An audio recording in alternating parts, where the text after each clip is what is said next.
Fish red heart shape. Rocky Hello. red heart chocolate bar. What has happened to my screen? Okay, hold on one second, guys. Let me just give me just a second to set up.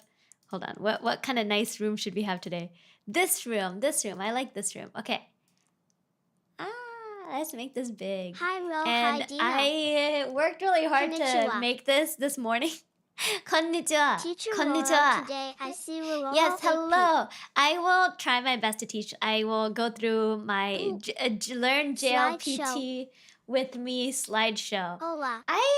There's got to be a better way Wow. to do this, huh?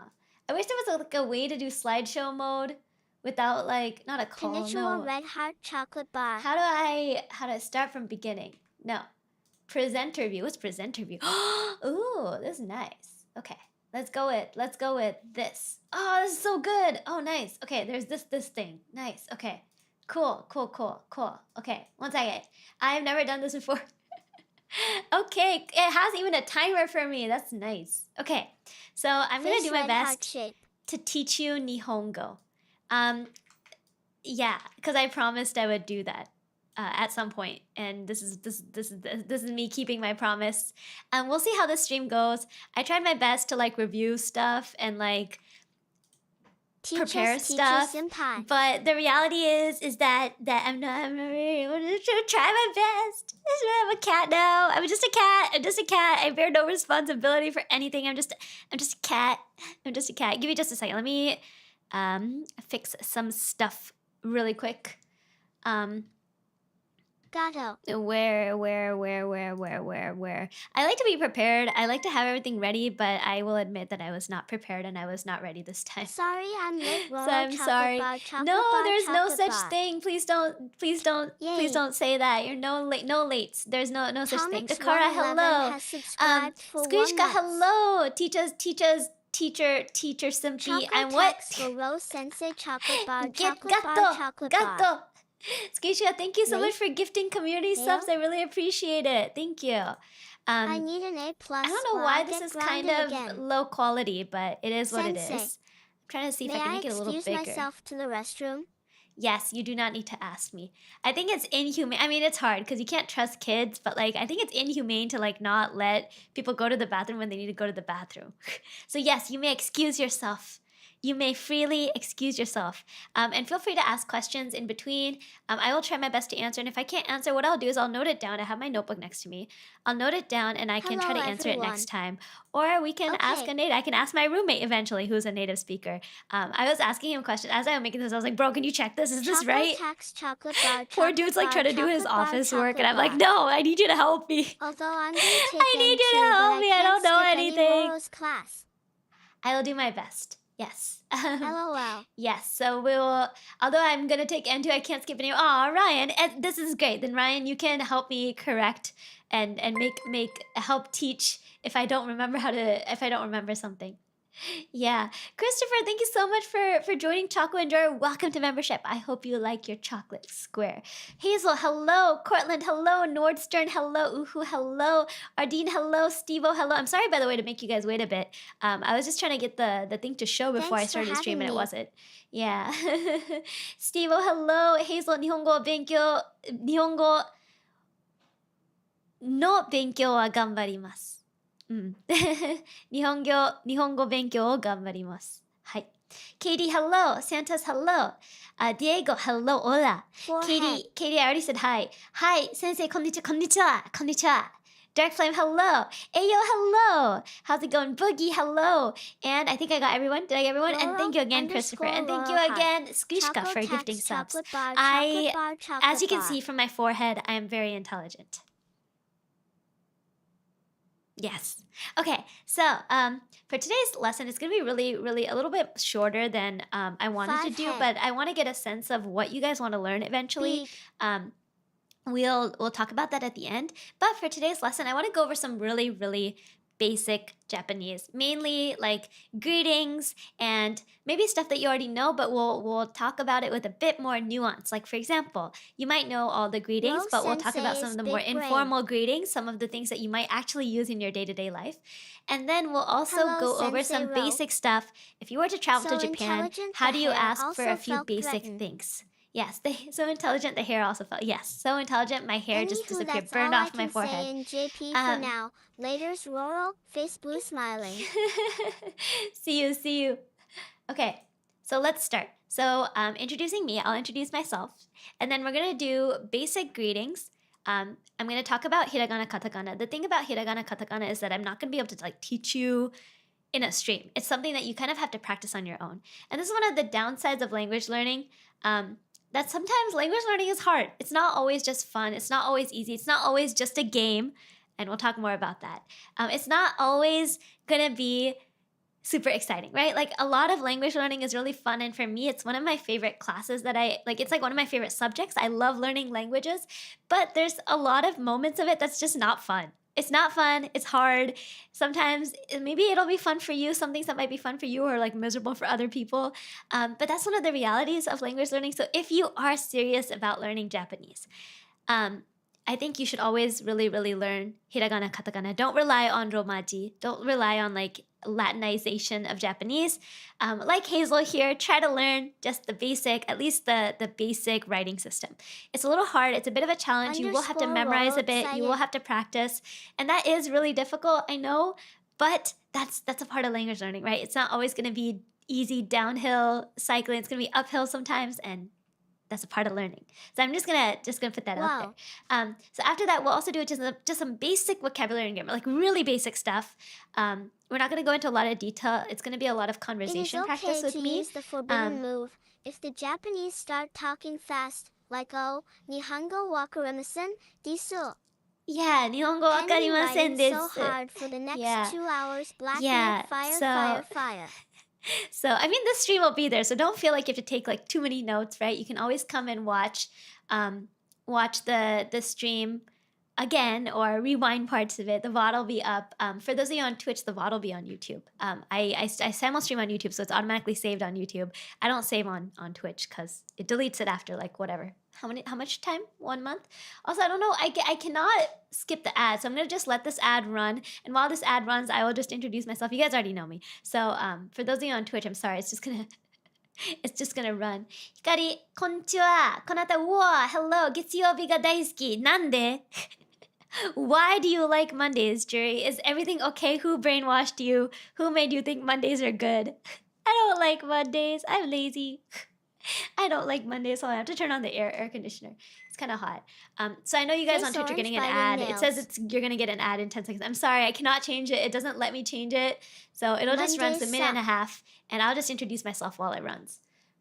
Okay, I hate Mondays for RORO 8 week. Same. I don't like Sunday evenings or Mondays. But you know, I'm hoping with my new job, I'll look forward to Mondays more. Okay, so after that, we'll do some basic vocabulary grammar practice. Apologize profusely with sumimasen, gomen, Insert dogeza here. gomenasai, insert dojisa here Nihongo wakarimasen desu. Exactly. You can just be like, I'm sorry, I don't know anything. Anyway, so after that, we'll talk about some recommended resources. I don't have a ton of resources. A lot of the resources I used to use aren't available anymore for some reason. Either they got bought by a company or they became kind of bad resources, kind of like certain other apps. But I'll still talk about some resources. And there's also one resource that I realized I forgot to add. I'll add it when we get to that slide. And then lastly, we'll talk about kind of what we can do for future streams. And kind of what you guys want to learn so that I can plan for the future. And I will spend a little more time working on it in the future. This one I did in just a day, but I want to kind of make more clear lessons. I don't want to waste your time. I want you guys to feel like when we have a stream that's like a language learning stream, that it's fun, but it's also like you come out of it feeling like you really got to use that time well and learned a lot. That's my goal. So I hope that we can do that in the future. So this stream might be a little bit more wonky and not as organized just because it's my first time doing this, but I hope it'll be helpful. I like organized classes. I don't like unorganized learning streams personally. So that's what we're going to do. Okay, so really quick, introducing RORO. Hi. Hello there. Welcome. If this is your first time here, welcome. Welcome. My name is RORO. My actual name is Rocchi. And I'm very smart. I'm kidding. As you can see from my profile shot here, it says RORO, the very smart, benevolent, choco loving dictator. Hello, I am a Professor fairy. RORO. I'm a half like fairy. I like chocolate. And that is all. That is the most important. Okay, so actually the real reason I wanted to do this intro is to make it really clear Why that is your picture is in black and white W?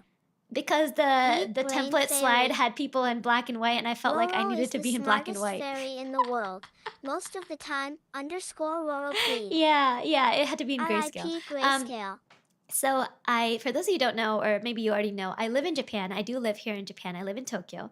I've lived here before. This time around, it's been about a couple years, but I've lived here before and stuff like that. I speak Japanese in my work. I use Japanese every day, but I am not a native speaker. I am not a native speaker, nor am I a licensed educator. So I may make mistakes, and I think that, native speakers are really great teachers, but I also think non-native speakers can be helpful because they learned the language too, so they know the pitfalls. And sometimes I remember back when I was in high school, I used to take Chinese class in my school. That was like the only Asian language offered, so I was really excited to take it. And my teacher was so brilliant, and she was better at English. She was not a native English speaker, but she was better at English than all of us because her grammar was on point. So there are advantages to being a native speaker, I think, but there are also some advantages to being a non-native speaker. So I hope that for the mistakes that I might make as a non-native speaker, that I'll have some things that I can teach you that maybe a native speaker has a harder time teaching you if they're not like a formal teacher or formal educator. So I just want to put that disclaimer that one of the biggest things that I might make mistakes on is my pitch accents. Some people might have heard that Japanese is often considered a flat language. It's not.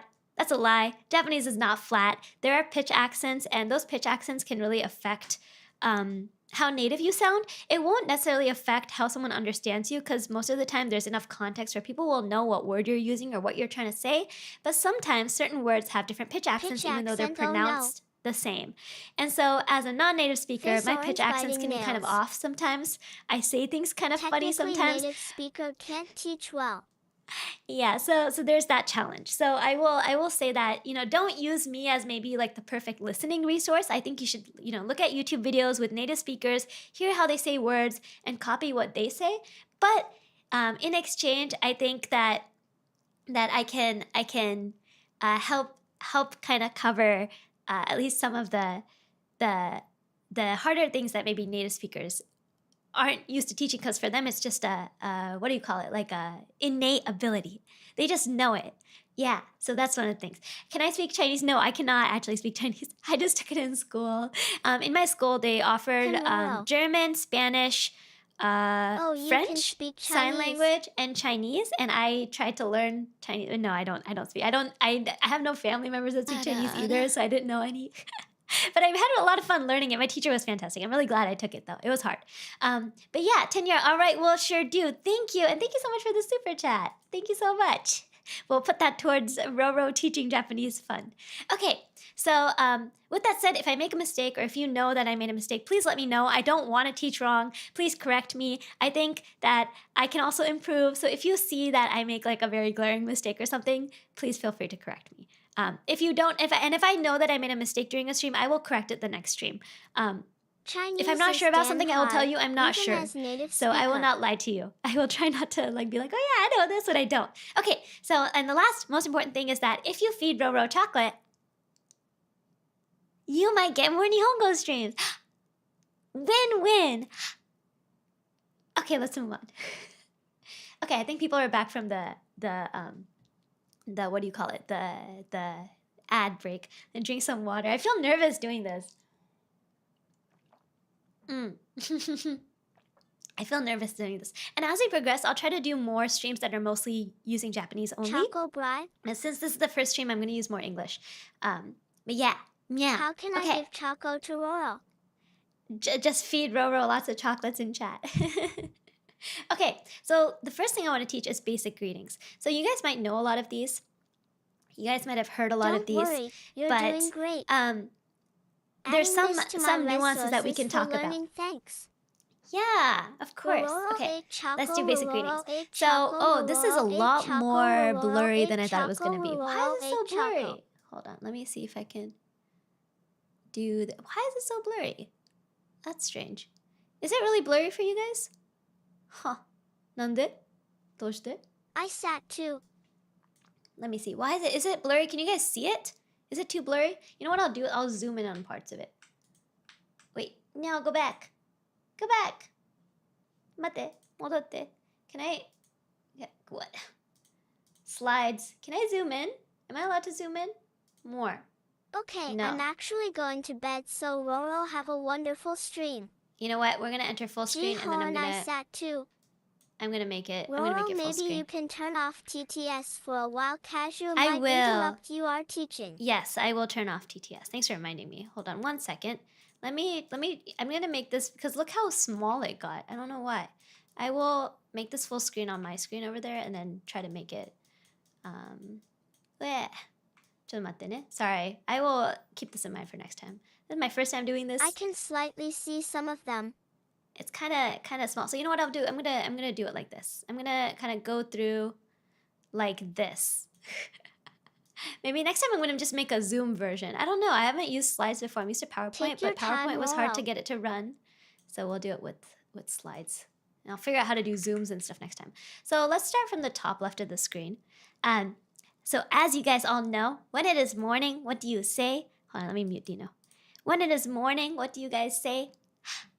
Have you heard the phrase? It's ohayo gozaimasu.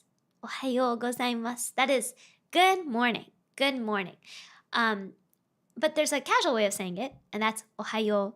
And this is the one that I think a lot of people maybe have heard, but knowing the context of which to say what is important. So if you go into work, let's say you walked into work, you're walking into work and you see all your coworkers and you see like the people senior to you or people that you're not as close with. Maybe they're the same level as you. They're also like, maybe you're an engineer and they're also a same level engineer. You would still say ohayo gozaimasu if you're not as close to them. So anybody, if they're strangers or if they're senior to you, you use polite form. Polite form is ohayo gozaimasu.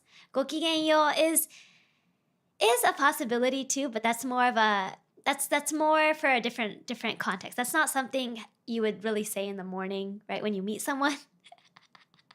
I think ohayo gozaimasu is more standard. I'll have to ask my friend when we usually say gokigen. I don't really say it. I've never really said it. I don't really say it. But yeah, ohayo gozaimasu. Now let's say I'm seeing you guys, you're seeing me, we're being informal, we're chill, we're hanging out. I say ohayo, hello, good morning. It's just good morning. It's also used in lieu of hello, obviously, but it's just morning. Yeah, morning. Yeah, so that's what you say. Does that make sense? Is that clear so far? Is that understandable so far? Are we good so far? So if you're talking to someone more formally, in a more formal context, you say ohayo gozaimasu. And if you're talking to someone informally, you say ohayo. Okay, the next one. Now it's the middle of the day. Hi, so, hello, so, how are you? So now let's say it's the kind of more, and so when do you stop saying ohayo? This one's kind of hard. A lot of people don't really know. There's like a kind of weird period where you can still say ohayo, but it's kind of like late. And I think that's like the same in English. It's like 11 a.m. Yes, always, because I have a dictator. No, I'm kidding. You don't have to be formal with me. You can do both. You can practice both with me. Maybe it's good practice to practice both. Also, I'm going to put some background music. I need some background music. I do live in Japan. Give me a second. I'm going to put some light background music because I need some background music. Some background music. There we go. A little bit of background music. Something that's not too loud. There we go. Yeah, so ohayo you can say probably at least until 11 o'clock in the morning. Around 11 is when it starts to be like, okay, but it's like past morning now. So you can say ohayo, and then at some point, maybe around 9 a.m., 10 a.m., maybe 10 a.m.-ish, you can start saying konnichiwa if you want. You can just say hello. But obviously, like, it's like, this is one of those things that's not specific to Japan. It's more like okay, what time is it? What greeting do I say? Right? Does that make sense so far? Are we good so far? Can I move on to the next greeting? The next greeting? Are we understood? Is everybody following along okay? Yep. Okay, good. Good. I still have Dino on in my ear so I can hear you guys even if I can't see your chat easily. Okay. Yeah. Also, Hakanena-san, hello. Yes, I do live... sorry, Hikanena-san. Sumimasen. Yes, I do live in Japan. Yes, I do. Okay, so the next one is... let's say you're seeing someone. It could be at work, it could be in the middle of the day. Let's say it's around 11:30 in the morning, or maybe like 12ish, 1 o'clock, 2 o'clock, it doesn't matter. It's 2 o'clock, you're walking by and you see someone, you say, oh, konnichiwa, konnichiwa, hello, konnichiwa. Yeah. And if you're being really Japanese, you're gonna be like, konnichiwa. Just say it really fast.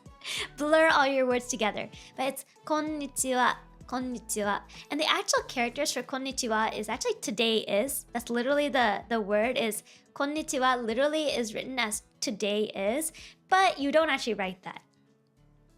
And you'll notice that konnichiwa, if you read hiragana, if you know how to read hiragana already, you'll see that in konnichiwa, the last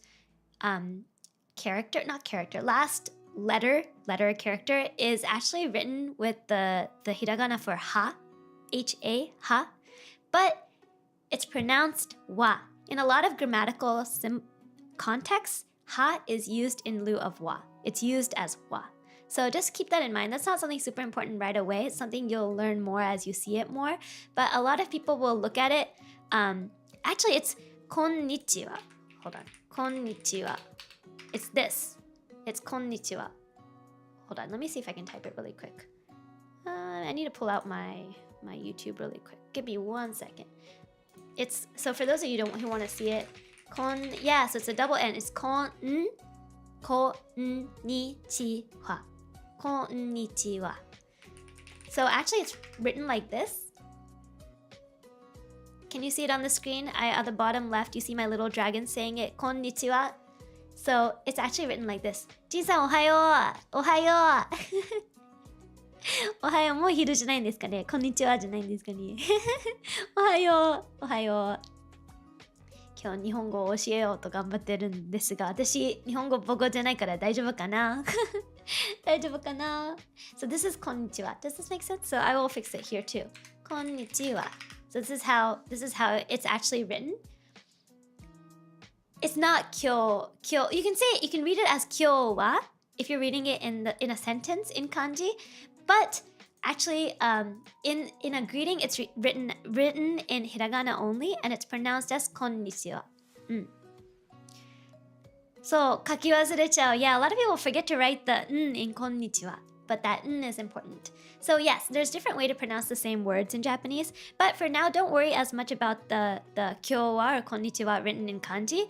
Just keep in mind that in the greeting form it's always written in hiragana, almost always written in hiragana, and it's written as こんにちは. So こんにちは. And that last little letter is actually ha. It's actually ha, but it's pronounced wa in grammar. Does that make sense? Are we good so far? And obviously it'll get more complicated and we'll go into more detail later and you'll get more practice with it. Don't feel like too overwhelmed right now. I'm giving these little details for the people who already know maybe the basic stuff, so they want a little more detail. As long as you remember that konnichiwa is the basic hello, then that's good. Yes, konnichiwa. And then I actually made this other one. And this is another one that you can use. Let's say you're waiting at the train. No, your friend is waiting at the train station. Your friend is waiting at the store. You're going to go meet up with her. You're going to go meet up with her for like coffee or something. You're going to go meet up with your friend. When you see them, you got to the store, you see them, you don't really say konnichiwa. I know, I just taught you konnichiwa. When you see someone for the first time, you say konnichiwa. Hello, how are you doing? Konnichiwa. But when you're meeting someone that you already know and you're just kind of meeting up with them, and let's say they're already waiting for you at the store, you don't say konnichiwa. Konnichiwa is a little bit weird to say. And this is one of those things that you maybe didn't really know. Yeah, so speaking of Yahoo, I've never said Yahoo. Yahoo, I've never said that. I use it on stream sometimes, but I've never really said that in real life. Instead, I'm going to teach you what you can say. What you can say. So there's two things you can say. One is formal, one is informal. They're both the same word. So the formal version is お待たせしました. お待たせしました. So let's say you're meeting someone who's a little more senior to you. Let's say like your boss, and you are meeting at a cafe for whatever reason. Why are you guys meeting at a cafe after? Why are you doing that? Anyway, let's say you're meeting at a cafe. You're meeting your boss at the cafe. They're already there. They're kind of standing outside. You're not necessarily late or anything. But you're just meeting up with them, and it's clear that they maybe waited for a minute or two, right? You say お待たせしました. お待たせしました. So, お待たせしました. So, お待たせ is to make someone wait. 待てる matsu means to wait. It's the kanji for waiting. When you write this in a greeting, you don't have to write the kanji. Don't worry about the kanji for now. But I'm giving you the context, which is matsu means to wait. O is like a polite letter that you put in front of a word or a phrase to make it more polite.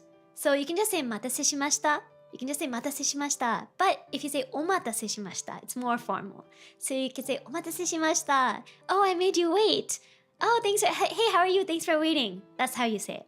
Does that make sense? Yeah, お待たせしました. So now let's say it's not your boss, because we're not weird like that. We don't meet our boss for No, I'm kidding. Let's say it's your friend. You're meeting Roro for coffee, and you're gonna get her lots of chocolate, obviously.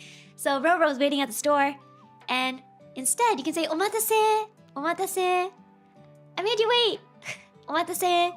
So it's the same thing. It's お待たせしました, but しました means it's like the formal way of saying I did or it is.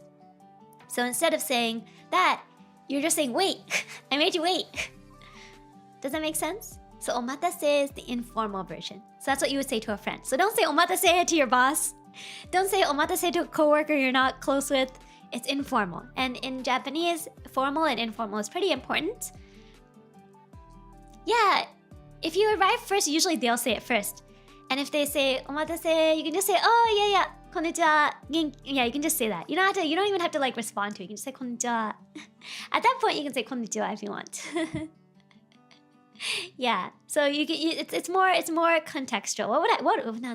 That's a good question. What would I say? Someone say お待たせ. I think I would say 元気, or like I would just kind of not really respond to it. How would I'm trying to think about this. That's a good question. I don't know if I've ever.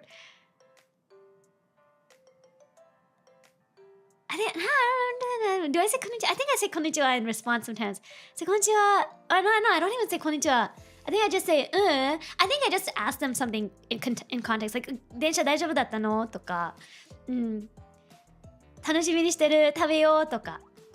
Like, I think I just kind of respond by kind of moving on to the next topic of being like, oh, how was the train? Oh, are you ready to eat?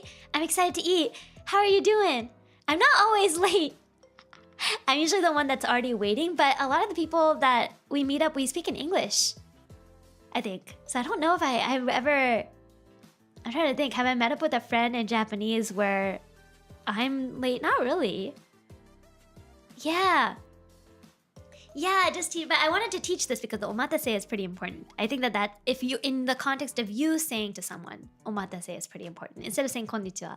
But I think on the other side, if you're the one who is waiting, you'd say, you can just say konnichiwa. Sometimes people will actually say it as a phrase, 待たせたの? ごめんね、待たせた? Like, sorry, did I make you wait? Or, oh, did you wait a long time? You might get asked that. You can say, or like, いえいえ、全然。ついさっき来ました. I just came earlier. I just came a second ago. Yeah. So I think the context of it is more that this is more helpful when you're the one saying it. The response is more general. It's very, very general. You can respond however you like. You can say, oh, no, not at all. You can even just not respond to it because it's more of a greeting. You can just say, no, I'm looking forward to eating, something like that. So I think it's more contextual, the response to this one. I guess you could also just say, こんにちは. Yeah, お待たせ. No, actually, no. I would, okay, let me clarify this. I would never, I don't think, say こんにちは in response to お待たせ. That's just kind of odd. It's a mismatch. It's like someone said, oh, I made you wait, and you say, oh, hello. こちらこそありがとうございます。とんでもないです。Yeah, I think that might be more formal, right? You can just say, いや、全然, if you're talking to informally, if they're actually saying like, oh, I made you wait, I'm so sorry. ごめんね、ほんと待たせたね. If they're saying it in the context of not a greeting exactly, but like, oh, I'm so sorry I made you wait, then you should just respond like, oh, no, not at all, right? Respond how you would in English, right? But if it's more like, お待たせ, like clearly they didn't make you wait, and it's just context, you can say, 楽しみにしてる、食べよう、or something like that. 食べに行こう。大丈夫だった、暑いね。とか、something like that. You can just use something contextual. No, not at all. You can say こんにちは to people you're not as close with. Yeah, there's not really a formal version of こんにちは. There's not really a proper formal... Well, there is, but nobody says it. I mean, there's also like formal ways of saying it if you haven't met someone in a long time. Oh, so this is where I wanted to add in a little extra thing. So you guys have probably heard a lot of people say genki or genki desu ka. The thing is that you might say that in English to a friend that you just saw the other day. Oh, how are you doing? Like, you say stuff like that, right? But in Japanese, you don't really say that unless you haven't seen the person in a long time. Like you haven't seen them in a couple months. You haven't seen them in a couple months, then you might say something like, "O genki desu ka? Genki." But you don't really say that when you've just seen them a little while ago. You messaged them a while ago. You already like messaged them and talked to them. So you don't say that. So I will type this in the chat as well so you can see it. ちょっと待って。I need another monitor. I need another monitor. I don't have enough screens for this. Hold on one second. And I'm going to try to find a way that I can write on the slide. O genki desu ka? Or you can just say genki. And I will... Genki. And this is... I stream on two, but this PowerPoint takes up the whole one of the monitors. Desu ka, which is... Genki. And it's written as genki. Okay, here's the other one. So, o genki desu ka? And you can say that. So if someone says, "Omatase shimashita," and it's been a while since you saw them, you can say, "Zenzen o genki desu ka?" How are you? Not at all. How are you? How's it going? And you can. Yeah, I need a third monitor. If you're seeing a friend and it's been a long time and she's like, "Oh, omatase," you can say, "Genki? Ohisashiburi, genki?" I think I need to add this to the screen. You know what? Time to zoom out of this PowerPoint. I need to add this to the screen. It's going to bother me if we don't have this on the screen. So let's add a couple more things that we talked about just now. So another one, I made these by the way. You can say, "O genki desu ka?" if you haven't seen them in a long time. O genki, o genki. And let's do one more. And you see the O is appearing again. Like the omatase, o genki desu ka? O genki. Ohisashiburi. Ohisashiburi desu. And then this is hisashiburi. And you'll know that a lot of the desu or shimashita you can cut off and it becomes informal. So ohisashiburi desu. I don't know why it always capitalizes. Well, it does. Of course it does. It's English. Okay. And then o genki desu ka? I did. Yes. Does this make... I should have put more English here, I realized. I didn't put like the English translations, but I thought you'll hear me and you can write it down for yourself. I will try to share these in the Discord with like English translations so you guys can see it. So another thing you can say is o genki desu ka? And then the informal way is genki. Genki. Genki. You'd say it like with like a bit of a tilde. Or if you're and okay, there's more masculine, feminine Japanese in terms of how things are said. I know that might not be something everybody's comfortable with, but maybe women will say it more like genki. And I don't know what guys would say. I don't know what a guy would say. What would a guy say? I think a guy would also say genki, but yeah. And ohisashiburi is just like the informal way of saying it is hisashiburi or ohisashiburi without the desu at the end. Does that make sense? I think that might be good. Genki? Ya do? Saikin do? Oh, another one you could say is saikin do. Saikin do is how have you been recently? Saikin means recently and do means how. Saikin do. This is pretty informal. Saikin do. No, you do not. That makes it easy. No, you do not have all of that. This is the thing. Japanese grammar is actually really easy. For all the hurdles that Japanese might have, Japanese grammar is actually really accessible, I think. It's very pattern-based. There's a lot of patterns in Japanese grammar. It's a lot of rules. As long as you memorize the rule, it's pretty easy. There are not as many exceptions. So I think actually Japanese grammar is very accessible. So no, there isn't. The little hard things might be that there's two different types of like adjectives and two different types of verbs. So there is a bit of like certain grammar rules you have to memorize for certain verbs versus other verbs. But when you learn the verb, you learn it with the little grammar rule attached to it. So it's pretty easy to remember as you learn new vocabulary. And I'll talk about that in another stream as well. We can talk more about how can you learn words so that you know how to use them in grammar, you know how to conjugate them with grammar. And it's not too hard to memorize. We'll talk about that another time. So anyway, these are some other phrases you can also use. Let's go back to presentation mode. Presenter view. Where's my full screen? Where's my full screen? Open full screen, enter full screen. Okay. So yes, those are some other things you can say. You can say, "O genki desu ka?" Genki. But just remember that that's not something you normally say when you've talked to them recently. Let's say you messaged them recently. You've already talked to them a while ago. Don't say that. It's weird to say that when you've already seen them recently. It's a little bit different from English, where you say that, "Oh, how have you been?" or "How are you doing?" even when you've just talked to each other a few days ago. In Japanese, you use it more when it's really been some time since you spoke to someone. Yes. I'm glad, thank you. I'm sorry it's a little bit disorganized, but I hope that that's helpful. And then again, お久しぶりです、お久しぶり、久しぶり. You can drop off the O if you want. 久しぶりです、お久しぶりです、久しぶり. Those all again mean again. So お久しぶり means it's been a long time. Actually, one more thing, let me fix. So these would actually be sished. So if I were to say them in order, I would say it like this. お久しぶり、お久しぶりです。お元気ですか？元気？最近どう？ That's how you would say it, kind of in that order. So again, お久しぶり、お久しぶりです means it's been a while since I saw you. A time has passed, okay? And then お元気ですか？元気 means like, are you doing well? Doing well. And remember, it's used again when you really been some time since you saw this person. Don't use it like your friend you saw the other day. Don't do that. And then lastly, 最近どう, which is informal, by the way. Remember the last one is informal. Yeah, exactly.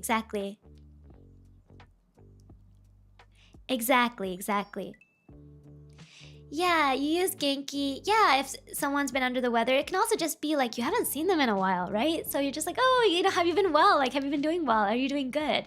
And then the last one is 最近どう? How's it been recently? That's more informal. Like how like 最近 literally means recently. 最近 literally means recently. どう? How recently? Which means how have you been recently?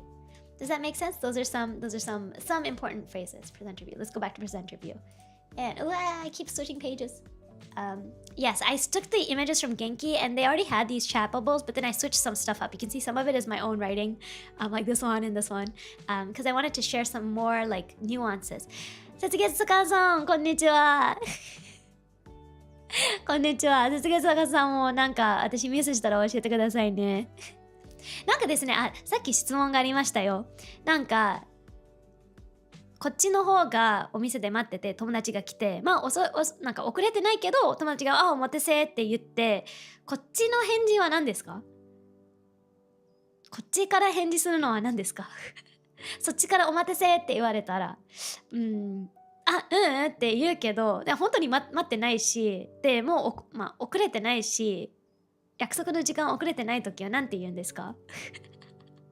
なんて言うんですか？ I'm asking Setsugetsuka-san. Setsugetsuka-san is a native speaker. So I asked Setsugetsuka-san what would he say if he's responding to someone who came up to them and say, "Oh, matase," what would he say? Because I don't know. I don't think I ever really responded to it. Yeah. So that's one. We'll wait. We'll see if Setsugetsuka-san is still here and they can give us an answer maybe. Okay. So now opposite of hello or good morning. Yeah とかいいよなど、そうですよね。やとかいいよとか流す感じかな。そうでしょ？私もそう言ってた。Yeah, so Setsugetsuka-san said, if it's informal, right? You just say, oh, or like, no, not at all, or like, oh, it's okay, don't worry about it, right? And you like lightly let it pass, right? He literally said like 軽く流す感じ, which means like just let that conversation kind of pass like lightly, right? So if someone came up to you, they're not actually late and they're just greeting you and they're being like, oh, what to say? You can say, no, not at all. Like don't worry about it. いいよ。全然. Yeah. And then you can just kind of let it pass and then move on to the next topic. So okay, good. At least I knew that part. ありがとうございます。いや、節月花さんも、節月花さん先生だね。ありがとう。そう、私もなんて言えばいいって思った。Yeah, I use the Genki pictures. I put the little credit at the bottom. And I will talk about Genki at the end. I really, really recommend Genki. I know it's a textbook that people use in classes, but you can self-study it. It's so accessible. It's really well organized, and organization in a textbook is really important for beginner books. So I really recommend it. So I'll talk about that at the end as well. But yes, these pictures are from Genki. I replaced some words here and there, but I hope it's helpful. Okay, and tell me if I'm speaking too fast. I know I talk quickly. It's one of my weaknesses in presentation. I used to lose points in school because of that. I'd always get like a note from the teacher saying, Roro speaks too fast. Yeah. まあ、日本語、ち先生に教えてもらう。いやいやいや、私何も教えてあげらんないよ。頑張る、頑張る。まあ、ある程度英語の練習になるんじゃないかな。うん。Hello, Gary, how are you? Okay, let's go to the next one. So the evening one, as you can see, these two friends are meeting in the evening, or seeing each other in the evening. You can say, こんばんは, こんばんは, which is good evening. It's like 7 o'clock. こんばんは. Let's say you're meeting up, you're seeing your friends. It's the night. You can just say, こんばんは, right? And that's good night. Or not, sorry, that's good evening. That's good evening, right? So こんばんは is just good evening. It's the opposite of konnichiwa, but I think konnichiwa can be used longer in the day. Nice, that's so exciting.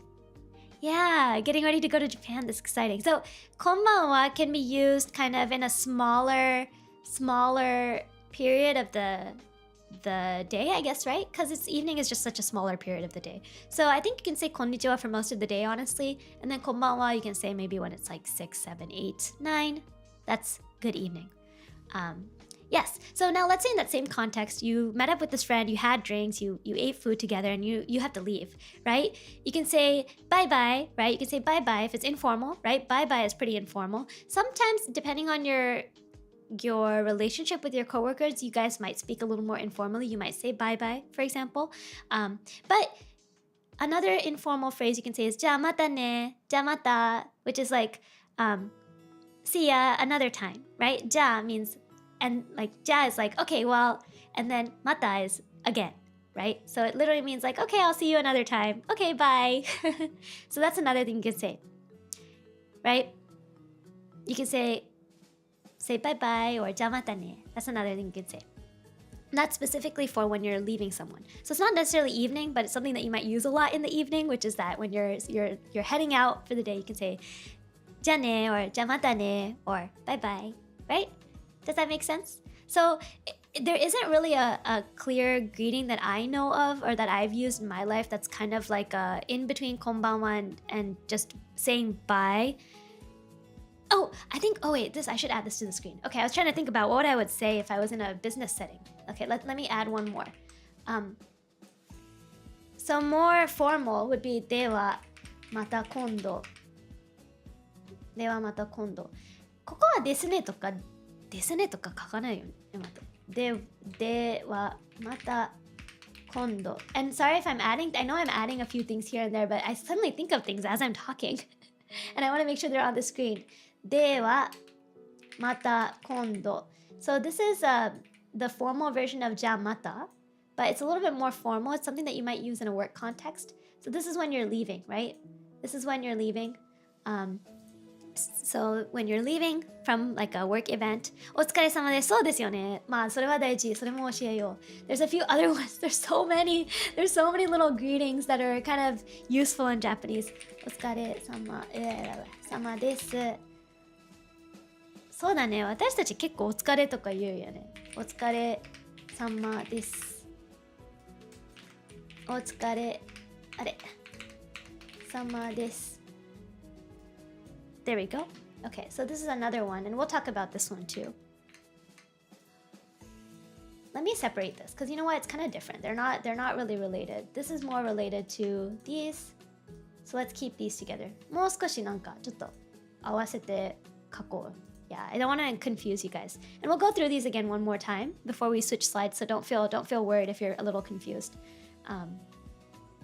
じゃあ presenter view. Okay, cool.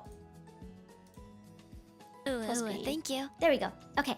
Hello, Piglet. Welcome. Thank you so much for the follow. Okay, so I'll help you guys practice these as well. We'll do some practice as well. So don't worry. We'll do some practice. We won't just jump through all of these. So okay. So let's do the evening stuff again. So let's say it's just evening. You see someone in the evening that you know. You can say konbanwa. Konbanwa. Konbanwa. It's both formal and informal. There's no like really formal version of konbanwa.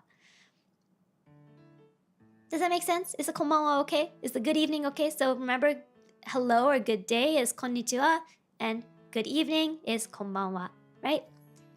Does that make sense? Are we good? We following along? We're good? Okay. So then let's move into a slightly different context, right? そう、授業があるのでここで失礼します。お勉強会ファイト。そう、ここで失礼します。That's another one. There's so many different things you can say for more formal Japanese. そうだね。ここで失礼しますも結構大事だ。いや、大事なの結構いろいろあるじゃん。いや、全部教えるの難しいかな。We'll go through them slowly. We'll add more as we go. But now that we've done good evening, let's talk a bit more in like a work context or like more specific context. So those are generic, right? Konnichiwa, konbanwa, ohayo gozaimasu are all pretty generic. There are things you can use with strangers, you can use with your friends. If you're using them more informally, you can use ohayo, right? Different things you can use in a lot of different contexts throughout the day. So the basic greetings being ohayo gozaimasu, good morning, ohayo, which is just morning. Then konnichiwa, which is hello or good day.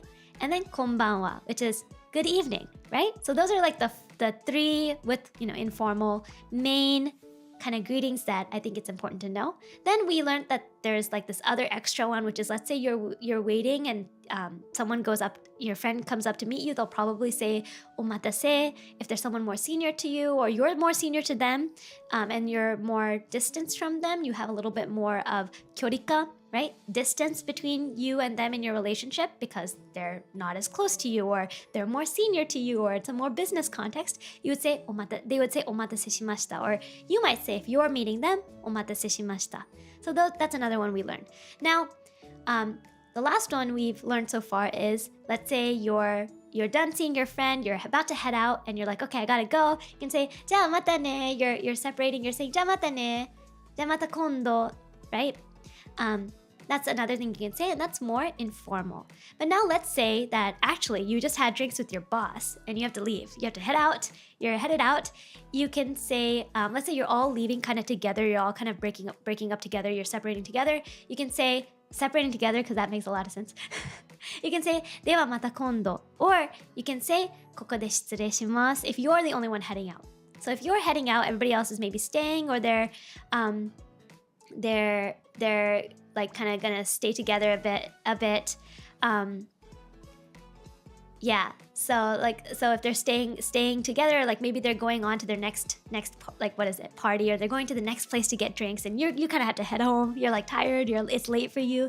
You can say ここで失礼します. Sorry, I will be rude here. It literally means I will be rude here. I will be rude here, and I will head out. So you can say ここで失礼します. Yeah. So that's more formal context.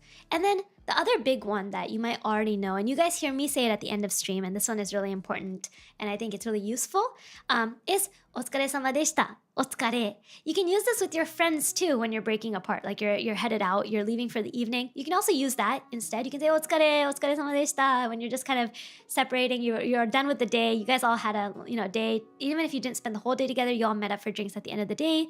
You're leaving, you can say お疲れ様. お疲れ様でした. お疲れ様でした you also use, very importantly, at work. So let's say you're at your job, you're leaving at the end of the day.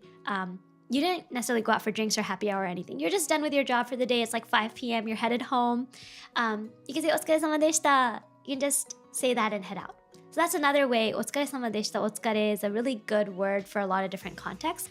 But one little point that you should remember about お疲れ様でした is you don't use it with people in a context where you don't have some connection to them.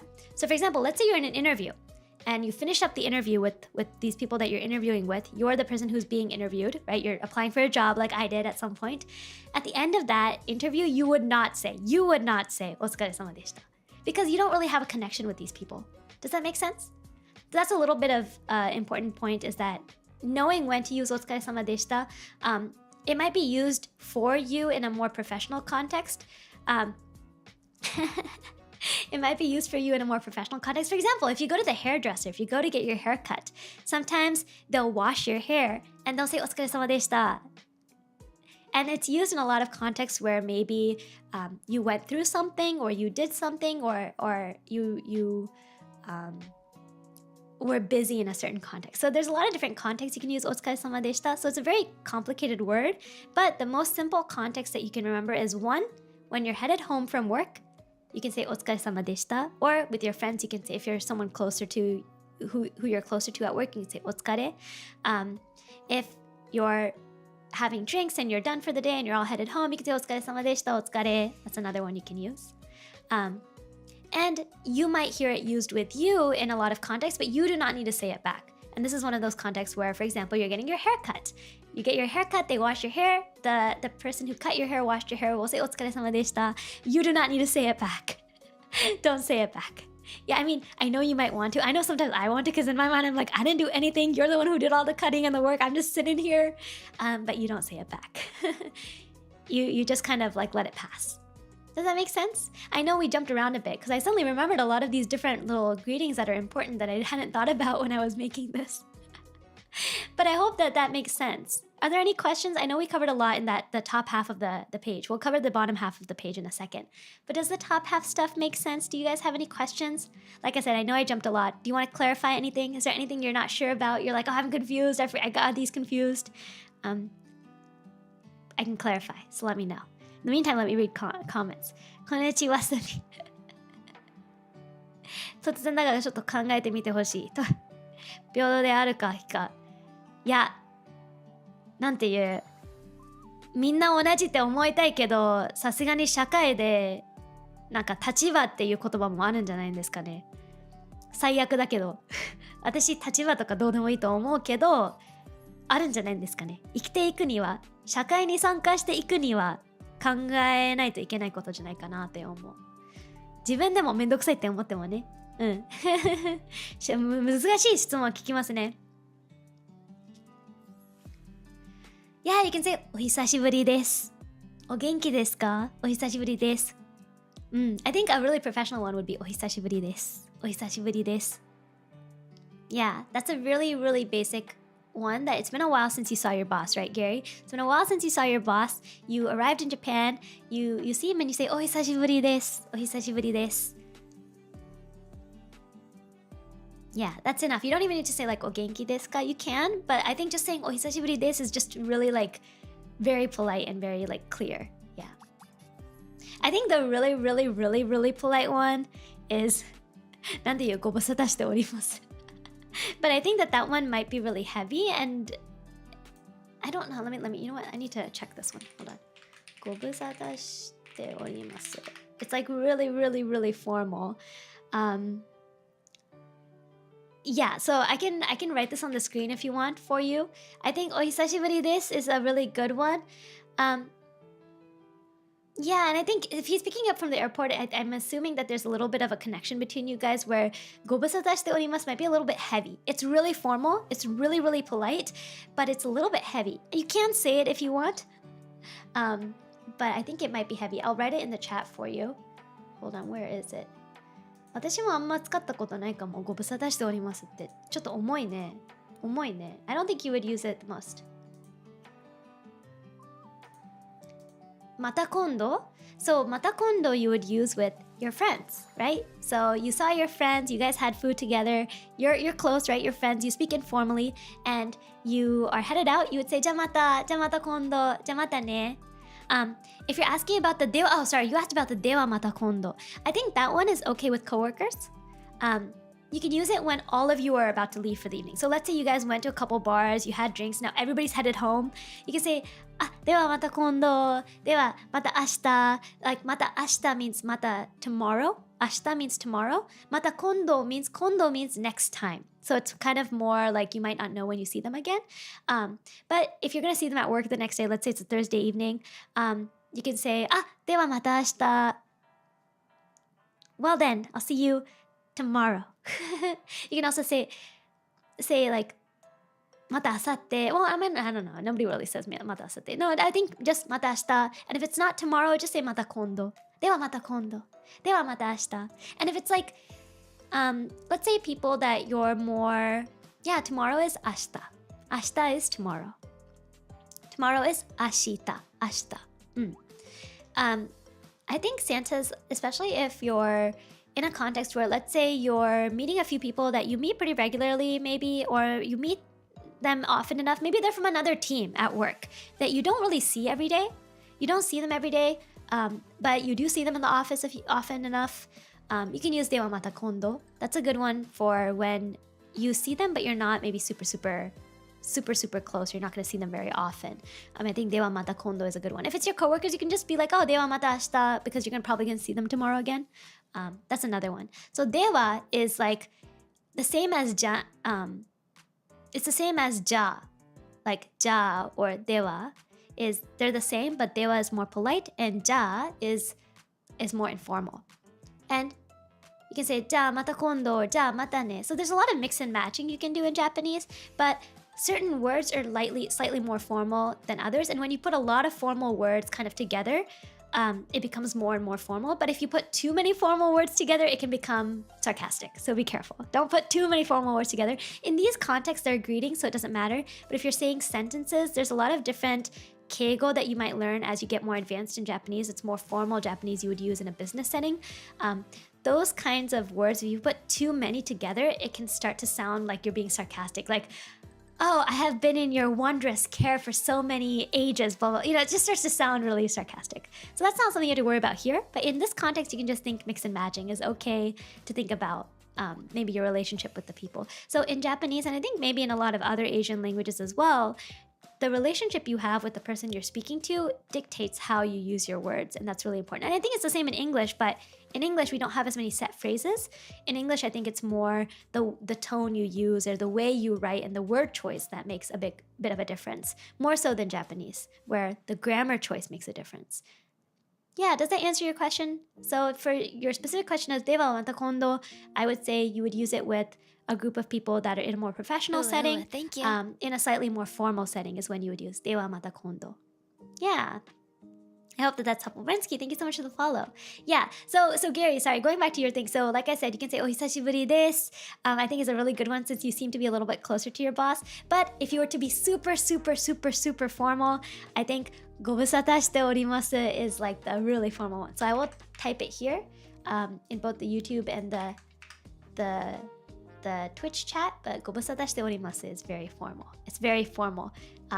It literally means like, gobusata literally means it's been like, I have neglected to contact you. It has been a long time since we spoke. And it's very heavy, and I don't think it's something I've heard used as much unless in like a really formal setting of like someone really senior, someone really like senior to you. It's a little bit heavy. It's a little bit heavy. So I think you can use it. I don't think you can go wrong by using it. I think if anything, your boss might get a good laugh. You can even use both. Say, oh, hisashiburi desu, and then say, oh, I mean, gobusata shite orimasu. And he might, if you have like that kind of silly relationship, that can be funny. But just keep that in mind. Okay, so I think that's a good one for the start. Any other questions for these beginning words? Sorry, not beginning words, beginning phrases. Any other questions? Yeah, I got you. Any other ones? Any questions? We're good? Shall I go on to the bottom half of the page? The bottom half of the page. So, for evening stuff, like late. Yeah. It's a small tsu.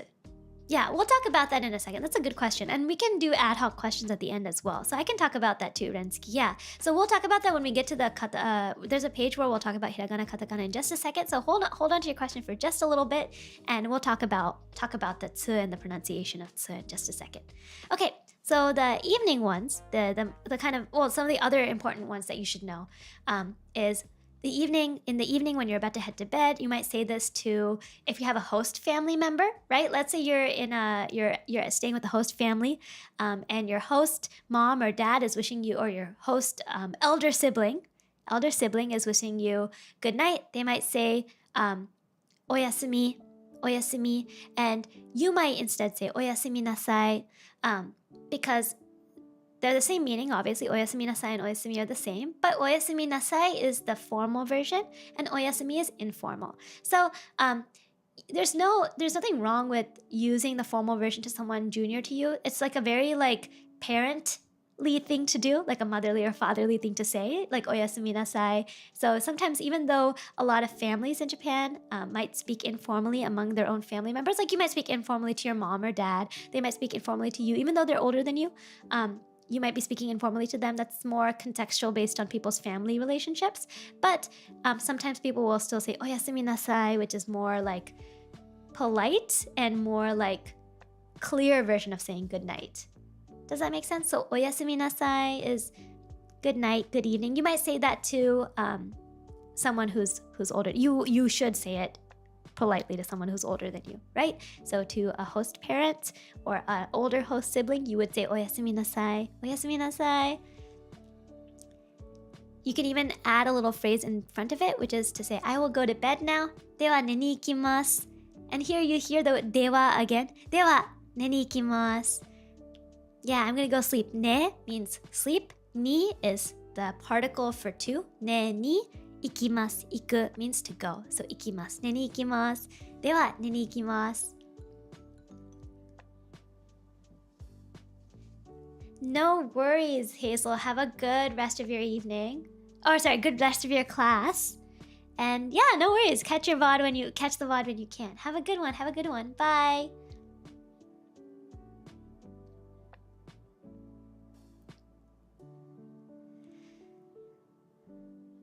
Yeah, I wouldn't really say good night, like, in that context. I think it's very much like right before you're about to go to bed. So I wouldn't really say that to a coworker, even though you're headed out for the evening, right? I think in that case, if they're friendly, you're friends with them, you're speaking informally with them, you would say, じゃあまたね, じゃあまた今度, じゃあまた明日. You can say that. And like I said earlier, if you're speaking more formally, you can say ではまた明日, ではここで失礼します. You can say some of the other phrases we talked about for it's time for me to head out. Does that make sense? Yeah, so I wouldn't really say oyasumi nasai there. I guess you could. I don't think it's necessarily wrong if you did, but I can see it being said with a friend. Like, let's say it's really, really late night, like super late night, and you're like headed out. You're like, oyasumi. But I think it's like very much like right before you head to bed. Like, no, I'm a fairy. I'm from fairyland. I am a native English speaker who lived in the Americas, but I'm from fairy. No, I'm not Japanese, no.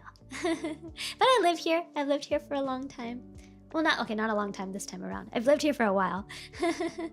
Yeah, and I've spoken Japanese for a long part of my life, though. Yeah. Yes. So.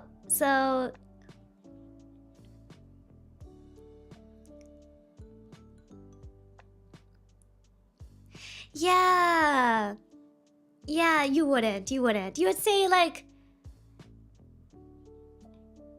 Yeah, you would. Yeah, exactly like Kyurijo said. Yeah, exactly. You wouldn't say it like right before. Like you would say it like really like the oyasumi and stuff is like really right before someone goes to bed. Let's say you're voice chatting with someone and it's literally time for you to go to bed. Like you might say oyasumi, but at the same time it's like a little bit. It's a very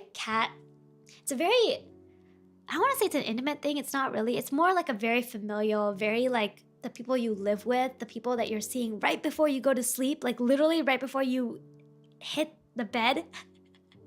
Like that's, I think, when you would say it. So I wouldn't really say it in that context of when you're headed out from seeing your friends. Instead, I would stick to something like 失礼します。では、また今度. I think you could say oyasumi. If it's your friends, you could say oyasumi. Yeah, I'm glad, Kuhaka. I'm glad it's helpful. Yeah, oh, that's awesome. That's exciting. Yeah, it's so exciting. I'm so glad. I'm glad it's helpful. Yeah, but yeah, for Gary, your question. So I'm just trying to think of my own context of when would I say this to my friends. Okay, so I will say there's one place where I would say oyasumi, which is if it's my friends. If it's like my really close friends, we're all hanging out late at night, we're headed out. I'm like, oyasumi, じゃあまたね, oyasumi. I might say that. but it's definitely not something I would say with my coworkers. It's just a little bit strange. It's just a little bit like, it's just a little bit off. Yeah. Yeah, so let's say, are you a customer? Are you one of the people who's working there as well? Yeah, I hope you catch a uniform. No worries. Thanks for dropping by. Gary, do you mean like, okay. So one of the things in Japan is that you're a customer. Okay, let's see. The context is really important, and that's good to know. Okay, so one thing in Japan, and this might be really hard for a lot of people who are maybe not raised here in Japan, and it's something that I struggle with too because I'm not raised here either, is that there's a lot of distance between you and the people that are working in the store. I know we do a lot of, like at least in America, for example, there's a lot of small talk with the store person. You might say, oh, have a good evening. No, thank you so much. Stuff like that, right? In Japan, you don't. I will always say thank you. I always say thank you when I'm headed out. Some people don't verbally say thank you, but they'll do like a head nod, like acknowledging that the other person helped them. But it's really common in Japan for people to not really greet the store staff or to greet them when they're checking out or leaving, unless they're talking to you about something specific and you're responding to a question, like they're asking, point card wa yoroshii desu ka? Like, are you gonna use the point card? Are you gonna use a point card? And you say, oh no, yeah, daijoubu desu. Tsukaimasen, mottemasen, right? It's one of the things that's a little bit challenging, I think, about Japan, but for some people who are maybe not raised in like that kind of context of keeping a distance from people you're not as close with, but there isn't really a small talk that you use. So instead, I think as a customer, the most you might say beyond responding to questions is thank you, right? Arigatou gozaimasu. Yeah, you can just say arigatou gozaimasu and then just head out. Yes. But you wouldn't really say like, have a good evening, have a good day. You wouldn't really say that. I think sometimes when I enter the store, they'll say irashaimase. You can say, you don't actually respond to it, right? I know a lot of people, if you've ever been to a convenience store in Japan, if you've gone into a store or restaurant in Japan, they'll sometimes say, irashaimase, nanmei-sama desu ka? If you're going to a restaurant, they'll ask how many people and stuff like that, right? You don't really respond. Yes, there is a phrase for that. We'll talk about that on the next slide, but that's a little bit different. So it's different from when you're a customer just saying, have a good evening, have a good night. There's a phrase that shows your thanks for the food. Other than arigatou gozaimasu, if you're checking out from a store, let's say you went to the convenience store, you're checking out. I get it.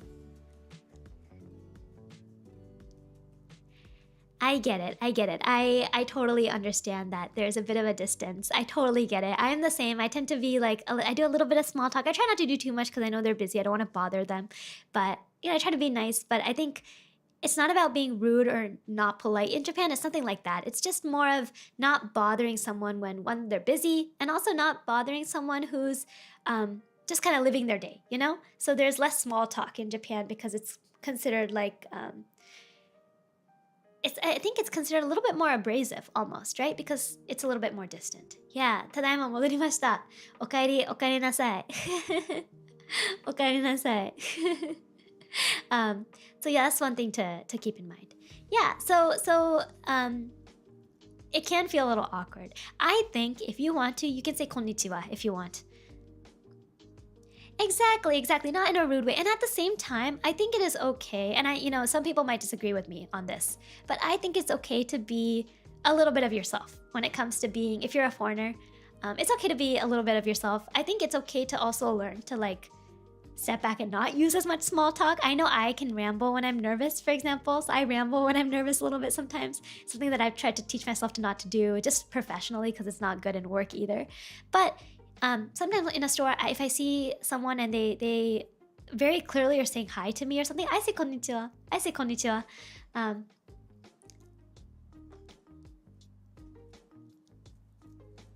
So that's one thing you can keep in mind, is that it's okay to be do that. Some people, like I said, don't say thank you. I say thank you. I prefer saying thank you. It's okay, right? You can choose kind of to balance it a little bit and keep a little bit of your naturally, what's considered polite in your country, right? Naturally nice self, but balance it with being polite in what's considered polite in Japan, right? So that's something else to keep in mind. I don't think anybody would be upset if you said thank you, right? I don't think anybody would be upset if you said hi. They might be a little surprised because they're not used to someone actually saying hi when they say welcome to the store, but there's nothing wrong with it, right? And I will say, if you live here long enough, you start getting used to like not responding to certain greetings. Just smile, yeah, just smile. just smile, do a little head nod if you're saying thank you. Yeah, eye contact but bowing, just a head nod, like a little head dip is enough. But you don't like bow. You don't need to full on bow because that's very formal. Actually, you don't. People, and this is a joke that one of my friends says. Foreigners tend to bow a lot more than they need to in Japan. Like there are certain contexts where you bow, but you don't need to bow as much as you need to. Yeah. Okay, so that's we talked about oyasumi nasai and oyasumi. The other one, like we said, is arigatou gozaimasu, and arigatou.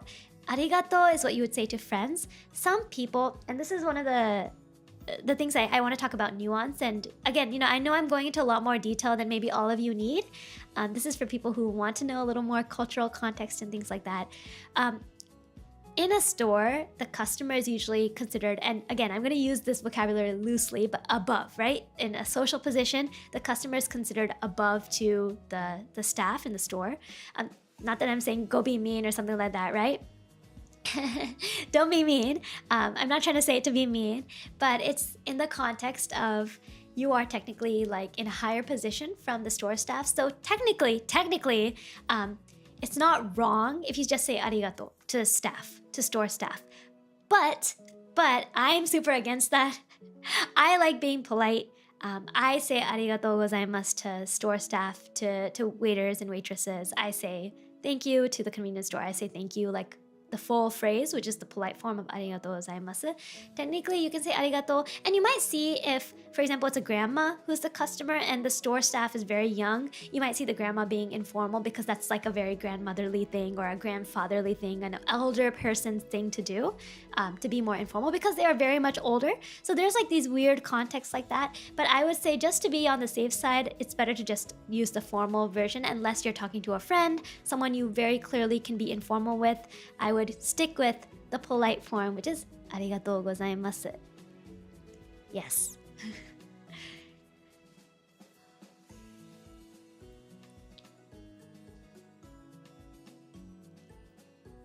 Yeah.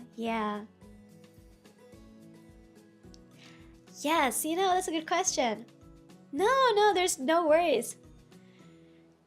You're gonna live in Japan. That's so exciting, Gary. Oh my gosh, I'm so excited for you. I hope you have an awesome time. I know sometimes it can be hard to adjust here and there, but I hope you have an awesome time. So when you see your boss, yes, you can do a light bow, but you don't need to do a full bow.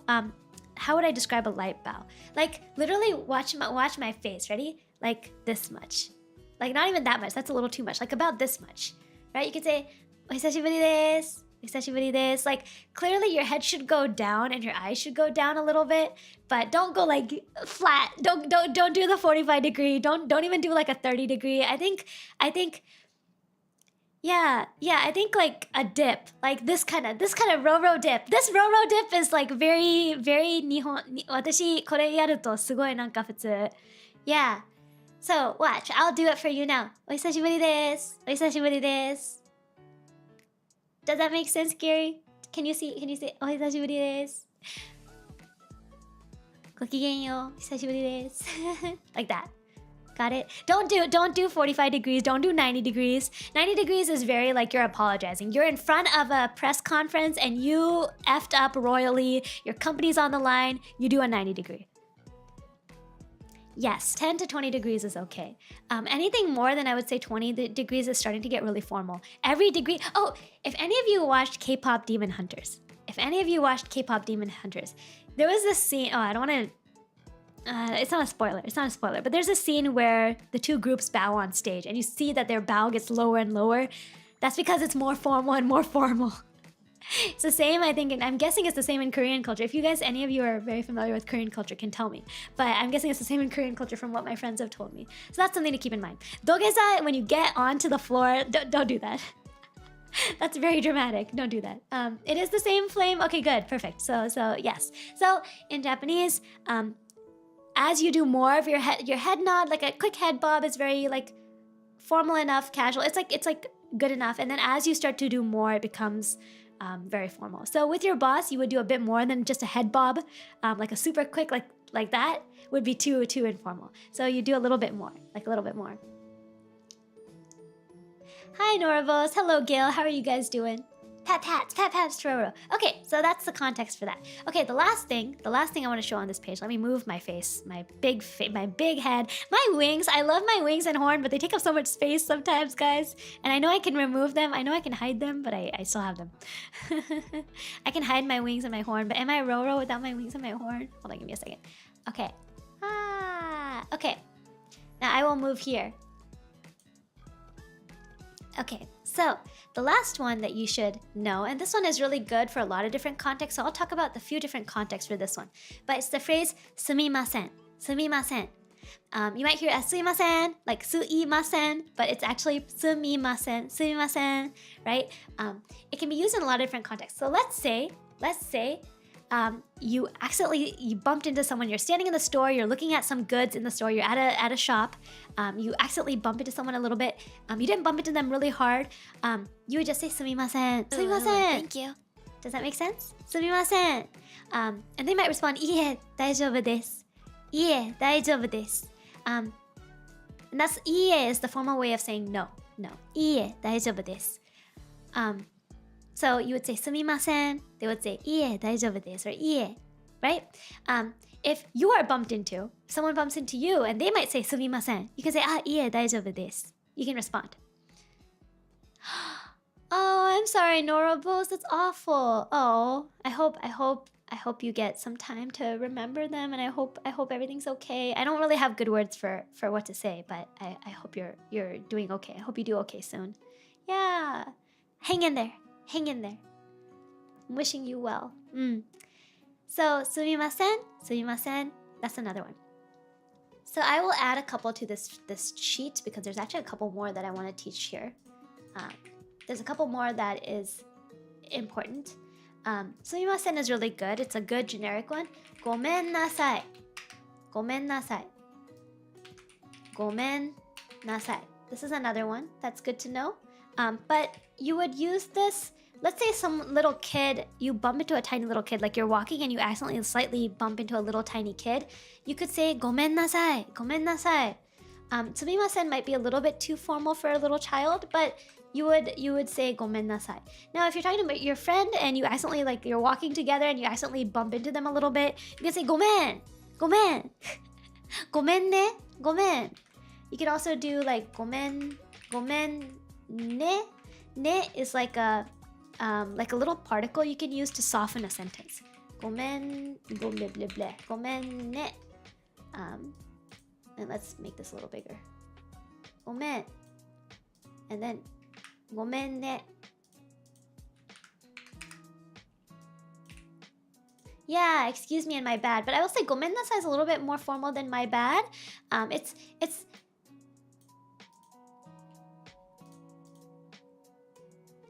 what now? What now? And then there's one that's really, really formal. This is when you royally F up. And not royally, but let's say you really, really mess up. Like you hurt someone and it's not super serious. Like if you really seriously hurt them, you should say this too, and then you should probably go to the hospital with them. But moshiwake nai desu or moshiwake gozaimasen. Moshaki gozaimasen. And I'm going to add these at the bottom. Again, these are all different phrases. You won't need to know. I think the best one to know is sumimasen. That's why this book that I pulled this from, which is Genki 1 by the Japan Times, sumimasen is the best one to learn because it's just very universal. So let me write this. Moshiwake nai desu. Ake gozaimasen. Yes, exactly. So we'll talk about that too. That's a very good point. You can also use it. It's kind of coming off my screen. Just have so many things around these people. Okay, let me do presenter view. And make this full screen. Okay, so maybe my face is covering it up more. Okay, so like we learned, sumimasen, when you bump into someone, sumimasen. And like someone just mentioned, another context you can use sumimasen is, let's say you're in a restaurant.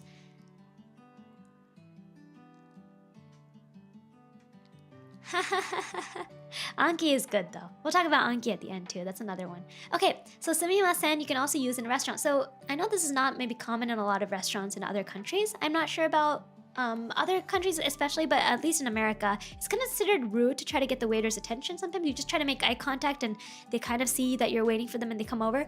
But in Japan, it's really normal to kind of try to like get the waiter's attention. So you could just say sumimasen. Like let's say you're waiting for the waiter to take your order. You can say sumimasen, and they'll come over, right? Or they'll say, hi, shosho machi kudasai, which is like, just please wait a second, I'll come over, right? So, sumimasen can also be used in like an excuse me context. Let's say you're on the train and it's really crowded and you gotta get off. You have to get off at the stop and there's a bunch of people in front of the door. You gotta get off. You can say, sumimasen, sumimasen. Sumimasen, orimasu, sumimasen. Orimasu means I will get off here. I will be getting off.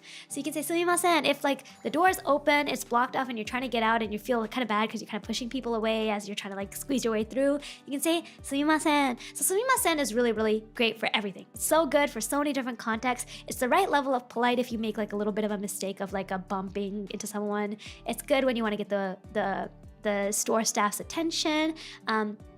It's good when you want to ask a question. You can say sumimasen and then ask a question, right? So sumimasen is super useful in like a bunch of different contexts. Yeah. So when you want to get off the train, you can say sumimasen, excuse me, sumimasen, sumimasen. Getting the waiter's attention, you can say sumimasen, sumimasen. And like if you're wanting to get the bell, you can say gokaikei onegaishimasu, sumimasen, gokaikei onegaishimasu, something like that, right? And then you can also say sumimasen when you mess up. Bit of a mess up. So sumimasen is just the one, if you're trying to learn, there's so many different ways to say excuse me, sorry, right? The one that I think you should learn, the easiest and the most important to learn is sumimasen, sumimasen. And if you're saying it really fast, you can say sumimasen, sumimasen. Does it make sense? Yeah. Okay, and then like I said, the other ones you might know is gomen nasai, gomen nasai, which is what you might say if you bump into a little child. And sometimes you'll see like parents use this for kids. Like an older adult might use this for like a younger teenager. They might say gomen nasai. It's something that I think when you're in that age of being like in your 20s or your 30s, it's not something that you might use as often because you're considered kind of that in-between age where nobody's that much younger to you, or like you're the one who's usually younger to other people, but nobody's really that much younger to you. So you might use it with like a little kid, but otherwise you wouldn't really use it with other adults. So don't use gomen nasai I don't use gomen nasai as much, but it's okay. You can also use it in context. How do I say it? There's a little bit of nuance with gomen nasai. It's not that you only use it with people younger to you. It's that it takes a lot more responsibility for the mistake. So if you mess up and you mess up like royally, there's a more formal way of saying you messed up, which is moshiyake gozaimasen, right? But gomen nasai is something that you might say when you clearly just really bumped into someone and you're taking full responsibility, more than sumimasen. Sumimasen is more like my apologies, but gomen nasai, or like excuse me, my gomen nasai is literally like I messed up, like I apologize, I made a mistake. So it's a little bit more heavy, but it's also a little bit more, it's more contextual, which is why I think it's easier to just use sumimasen because it's more universal. Does that make sense? Yeah. And then with friends, you might say gomen ne, gomen. Ah, gomen. Yeah. Yeah. And then the last one we talked about. Nice. That's so exciting, Lawrence. Nice. I should watch a VTuber teacher Japanese. Okay, and then the last one I said earlier is the really formal one, is moshiwake nai desu. Moshiwake gozaimasen. I really messed, like that's like you really messed up. You might say that in a professional context. You might say that when you like really, really hurt someone, like not super, like please don't superbly injure someone, that's scary. But it's like really, it's a bit more heavy. It's more formal. It's like one of the formal ways, really formal ways of saying you apologize is moshiyake nai desu. Moshiyake gozaimasen. They mean the same thing, but gozaimasen is more formal. So moshiyake gozaimasen is really, really formal. Yeah. So for example, one day I was biking. I was going to college. I was riding my bike here in Japan, and like my bicycle. I was on like a chari bicycle, and I was going down the lane, and suddenly the light turned green for people walking across in front of me, and I didn't know. I was just going by because the light hadn't turned green yet. But the moment it turned green, people started walking, and I really like I didn't hit this lady, but she was like walking, and like I kind of like ran into her. It wasn't really fast or hard, but I I braked, but I ran into her. That's what I like said. 申し訳ございません。申し訳ないです。申し訳ないです。すみません。申し訳ないです。So you can combine them. Because I really effed up. So that's an example. Yeah. So there's a lot of context with Japanese, and that can be really challenging.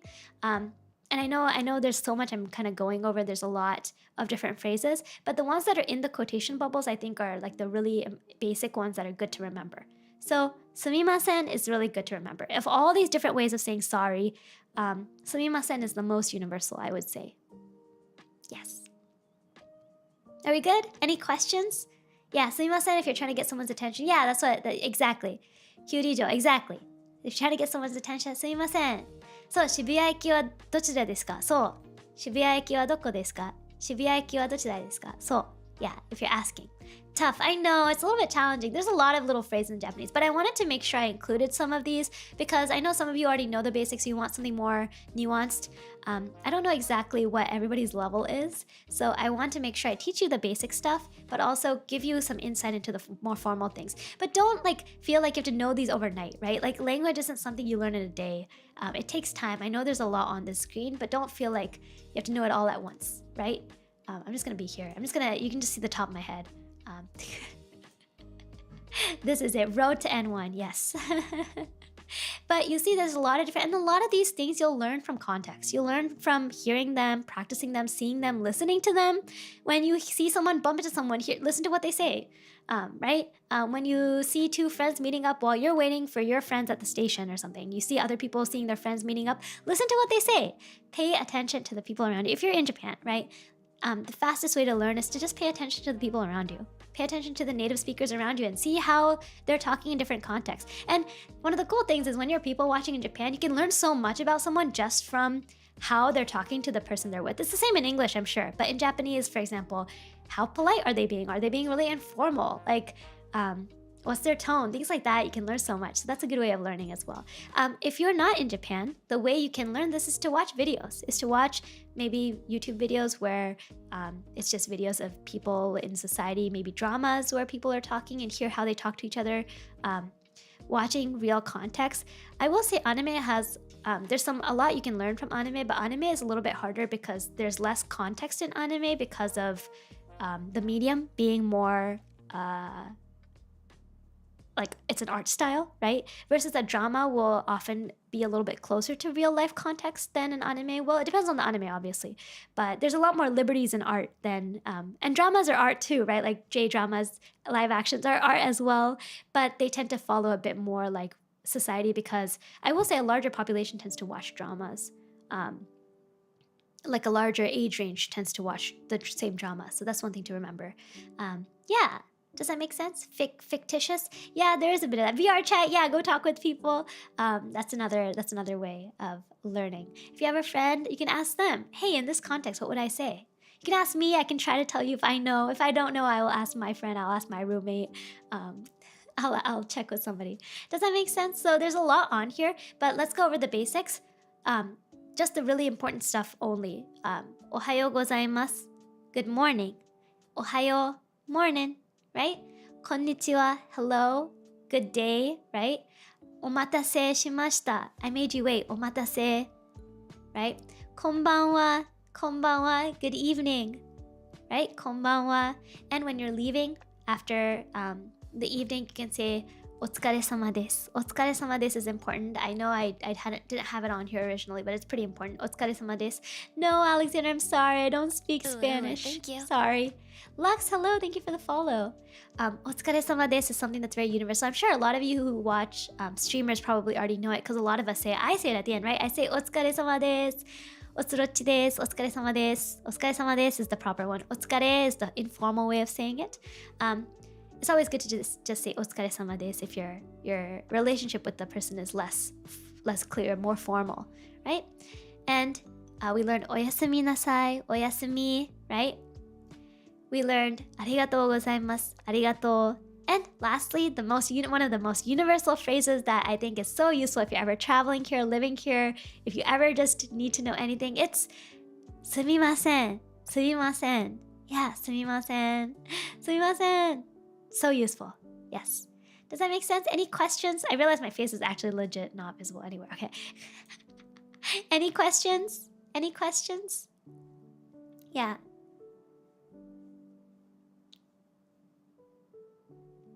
Any questions? Yeah, anime voices are really far from the actually. Well, anime is like any fiction, right? Any fiction. I had when I was visiting Seattle at one point, and one of my friends was in college there, and she's international. She's not from the U.S. And she was like, I was like, oh, why did you end up choosing to go to school in Seattle? And she was like, because Twilight was set in Seattle. I was like, she's so cute, but I was like, oh, Twilight is like Seattle is nothing like Twilight. So I think that, you know, of course there can be some overlaps and real aspects that are taken, but it's up to the author, right? It's up to the author to decide how much reality are they going to keep, how much of it's going to be from their imagination. And that's the fun part of art, right? So yeah, just you can learn a lot from anime, but just remember that one thing I will warn about anime is that anime can be very informal. It can be a lot more rude, to be honest. Like it can be a lot more rude than real Japanese. And in Japan, being a society where if you're just a foreigner, if you're just a traveler and it's not as big a deal to you, that might be okay. But if you're living here or working here, or you're going to stay here for any length of time, or you want to have a good relationship with people here, it's better to be thoughtful about the politeness of your language, because politeness is very important in Japanese society. I think politeness is pretty important in a lot of Asian societies, but especially Japanese society, politeness is viewed very highly, as very important. So if your only understanding of Japanese is from anime, your Japanese might be a little bit too rude. It's not that you'll learn some good vocabulary. There's good vocabulary you can learn. You'll learn good grammar. You'll learn a lot of things, but you might not learn the level of politeness you need for real life context. So that's just something that you should supplement your anime with some textbooks or grammar guides or things like that. Yeah, male characters from shonen anime can be so rude. I remember even asking my friend, like, this is like the most rude thing. Like, why is it okay that they say it in anime? And my friend was like, oh, because it's anime. Because it's anime. You can say whatever you want in an anime. So just please keep that in mind. You know, every resource has goods and bads, right? There's so much good you can learn from anime, and it's really great to keep you using Japanese or hearing Japanese. But just remember that's a little, it's not a little, it's quite informal. Yeah, okay, so next page. We spent a lot more time on this page than I thought I would. That's okay. So a few more phrases, and then I want to teach you patterns. Japanese has a lot of patterns, and patterns are a really great way to learn Japanese quickly. So I want to talk about that in a second. So let's talk about a few other phrases that are kind of important as well. And then we'll jump into some vocab and grammar stuff. Very basic stuff. Yeah. Better to be careful using words like baka and aho. Yeah, don't use baka and aho with people you don't know. Actually, just be really careful using it with your friends. Aho is kind of heavy. Don't use aho with your friends either. That's like a lot. Actually, don't use those things with your friends. Be really careful. Be really sure before you use those kinds of words with your friends. Okay, so a couple other ones. So let's say you're with your host family. You're with your host family, or you're with your... You could even be at work. Let's say you're at work, but you have to head out of the office for let's say you're a real estate agent. You work at an office, but you have to head out of the office to do a showing for a client or something like that. Or, you know, you could be working in a sales office and you have to leave the office to go see a client during the workday. So you might say in any of these contexts, whether it's at work or whether it's when you're leaving your house in the morning, you're leaving your host family's place in the morning, you can say, ittekimasu, ittekimasu. Ittekimasu literally means I will go and come. I will go, iku, itte, kimasu means I will come back. So ittekimasu. Ittekimasu literally means I will go and come. And I know for a fact that this is used in a few different countries, few different languages too, all over Asia.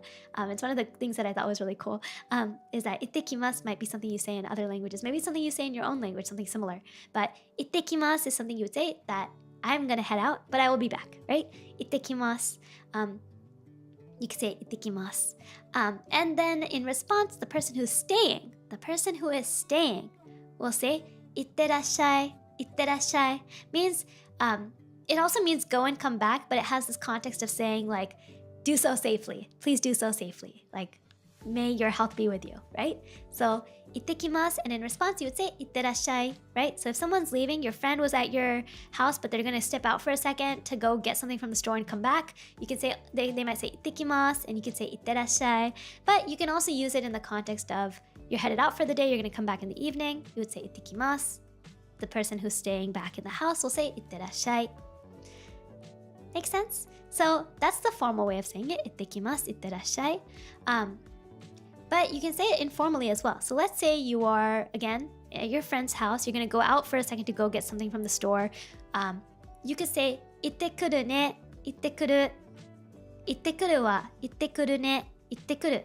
You can say, I'm going to head out and come back. It's more informal. So instead of saying 来ます, you say 来る, which is the dictionary form of saying come back, right? So the only difference is the grammar here. They are the same words, but the grammar is a little bit different to change the politeness level. So if you're talking to your friend and you're going to say, hey, I'm going to go to the store and grab something and come back, you can say, 行ってくるね。じゃあ、行ってくるね。Okay, I'm going to go and come back, right? じゃあ、行ってくるね。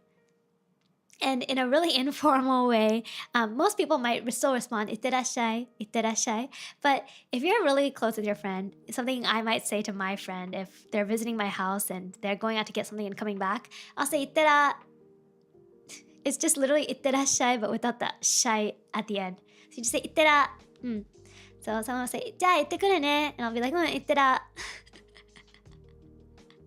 But I think as long as you know 行ってきます and 行ってくる and 行ってらっしゃい, that's enough. You don't need to worry about the 行ってら if you don't want to. Yeah.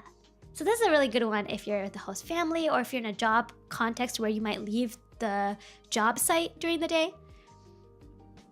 That can be good. Yeah. じゃあ行ってきます。行ってらっしゃい. Yeah. So just don't confuse who says what though, right? If you're the one leaving, you say 行ってきます. I'm gonna go and come back. If you're the one staying and someone else is leaving and they say it, you say 行ってらっしゃい, 行ってらっしゃい. Please go and come back safely. Yeah. Okay. Now let's say you went to the store, now you're coming back home, you're back. And Lawrence, I think said this earlier. Someone said this earlier. But you can say it, ただいま, ただいま. It literally means just now.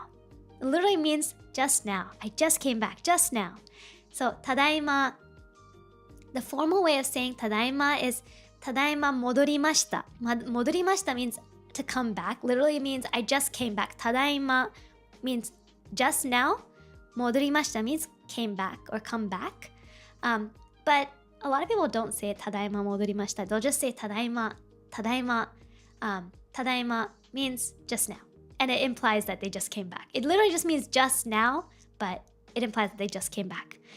And in response, you can say two different things depending on your relationship with the person who just came back.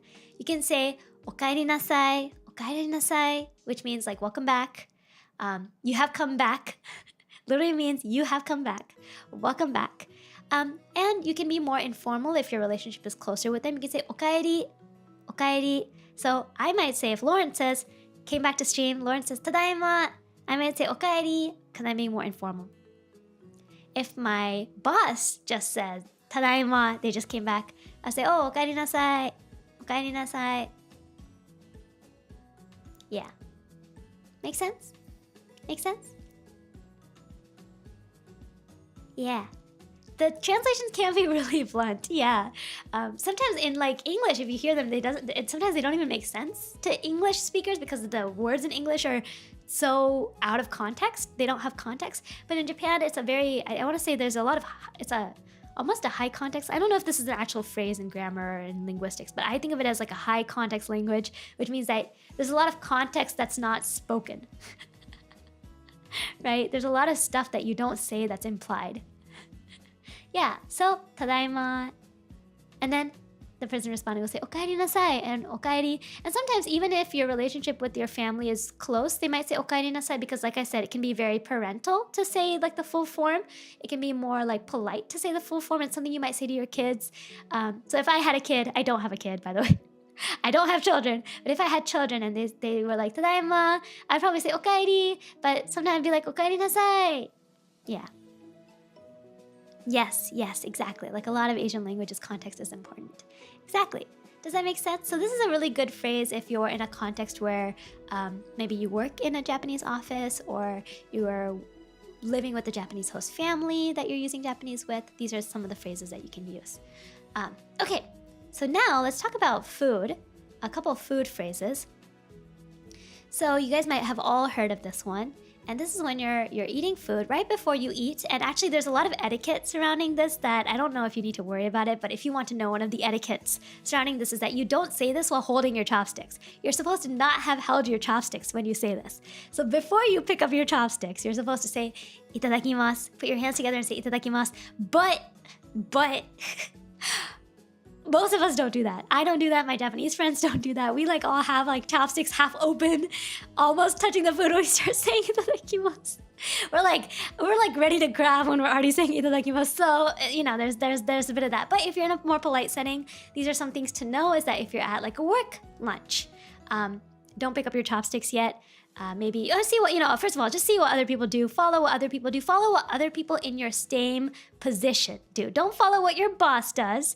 Follow what other people of the same position as you do. Okay? That position is important. So let's say your coworker who's the same work level as you at the office. Follow what they do. But normally you will say, when in Rome, do as Romans do, but do as the Romans who are the same as you do. Who are the same position in society as you do. And I know it's annoying to have to think about your position in society, but those are the kinds of things that can be important. Again, if you're a foreigner, if you're clearly a foreigner, those are things that people will let you go on. They'll let you kind of make those mistakes. But it's always good to know, and it shows, I mean, how do I say? It can be good for you in a professional context if you know those rules well.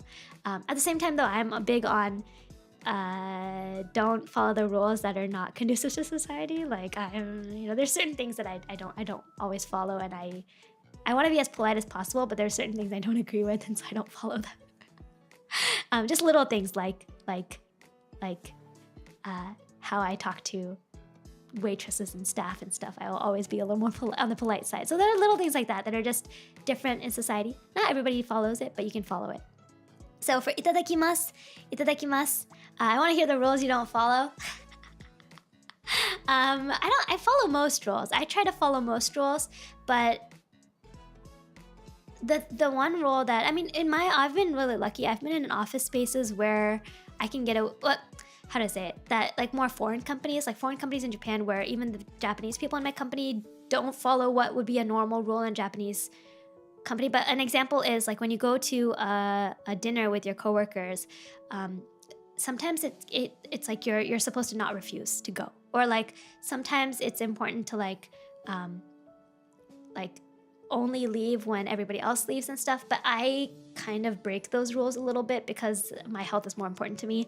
And if it's really late at night and I can't keep up anymore, I will be the weird foreigner who's like, okay, thank you so much, I'm gonna head out now. I'm still polite about it, but I think of it as rules that, from what my Japanese friends tell me, are rules that they too would prefer not to follow. And a lot of them don't follow it. To be honest, our generation sometimes won't follow those rules.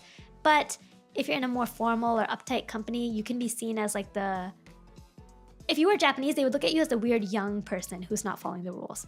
And because you're a foreigner, they'll look at you as the weird foreigner who's not following the rules. So those are the contexts where I don't follow the rules. And when I say rules, I mean rules that I think that, from what my friends have told me, that they too often do not follow, or they too wish, depending on, you know, their position in their company, the kind of company they're in, that they wish they didn't have to follow.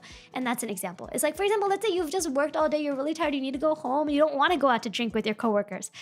To turn that down is hard, right? It's hard even in America. I think if you're worried about your, you know, growing in your company, becoming more senior in your company, you have to be careful not to always turn down social gatherings. But that's just an example, right? So I don't ever use being a foreigner to like get away with things that are impolite necessarily, but I do let myself accept that I don't have to do certain things that even I think my friends who are Japanese don't want to do. And like I said, it's different for younger people, where like nowadays it's becoming more common for young people to not do it either. So, and that's just an example. Is that like I can't do like 3 rounds of drinks at 3 different bars. I can't do that. I am an omnivore. I cannot stay out that long, before I feel like I pass out on the floor. So I need to go home. I can't keep up like that. So that's an example. Okay, so back to the topic. So in this context of when you are at a restaurant, you're about to eat food, usually before you pick up your chopsticks, but if you're with your friends, it doesn't matter. Just pick up you can do what they do. You can just say itadakimasu. Itadakimasu means I will take this. It literally means I will take this. It's like a polite way of saying I will enjoy the food. Thank you for the food. I will enjoy this. I will partake in this is what it means, literally. So you say itadakimasu, and then you start eating. I will eat well. Yes. It literally means itadaku is actually a grammatical phrase that you use in other contexts as well. For example, you might have heard me say the phrase on stream, 配信に来ていただいてもそれはちょっと違うか。なんて言えばいい？like させていただきます is another phrase you might hear, but that's not about food. It's like a grammatical phrase to say I will take the liberty of doing something, right? It's actually a grammar phrase, but in this context it's used, it's a humble form of to receive, exactly. But in this context it's used specifically as I will receive this food. I will take part in this food. So that is itadakimasu, itadakimasu, itadaku, itadakimasu. So you say it before you eat, right? You'll see a lot of people say it before they eat. Itadakimasu, and then they'll eat. Right? In a work setting, like I said, you might say it before you pick up your chopsticks, but with friends, most of us will just pick up the chopsticks and then say it. So that's just one thing to keep in mind. A little bit of polite nuance is that if you're in a formal setting, just pay attention to what other people are doing and see if you should pick up your chopsticks yet or not. Okay. And then the next one is when you're done eating and you're about to head out, you can say ごちそうさまでした, ごちそうさまでした, which was thank you. Thank you for the food. Basically, I had a good meal. Thank you so much. You might say it to the staff as you're kind of heading out of a restaurant. So let's say you're heading out of the restaurant. You open the door. You're about to leave the restaurant. You can say ありがとうございます。ごちそうさまでした. You might say that. You might just say ごちそうさまでした as you head out. Or maybe as you get up from the table, you might say ごちそうさまでした. Right?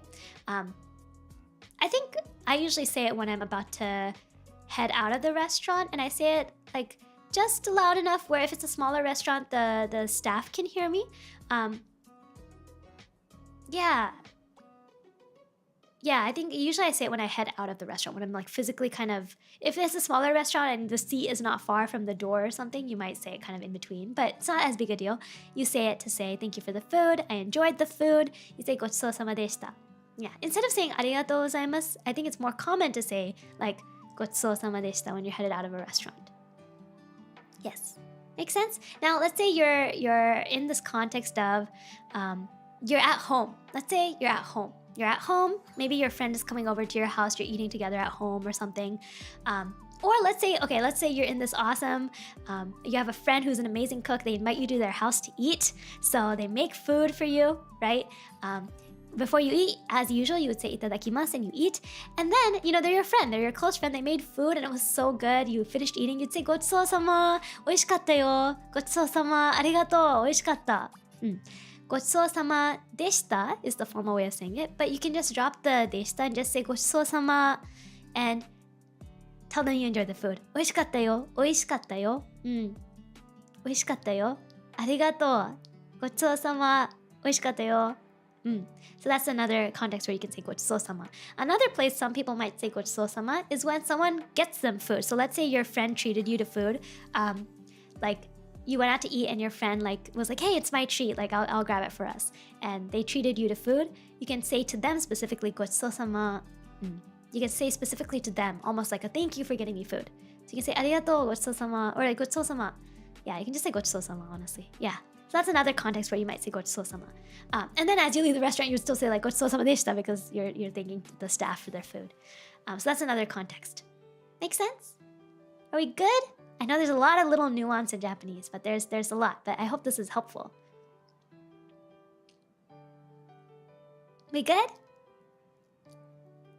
We all learning? We're understanding? If there's anything that's unclear or that you want me to explain more, let me know. Yeah! いい? 大丈夫ですか? わかりましたか? Sounds good? Okay, good. Now, the last thing I want to teach in terms of phrases. We're gaining knowledge. I'm glad. Zavendra, hello, how are you? Oh, TX Avendra, hello, how are you? Welcome.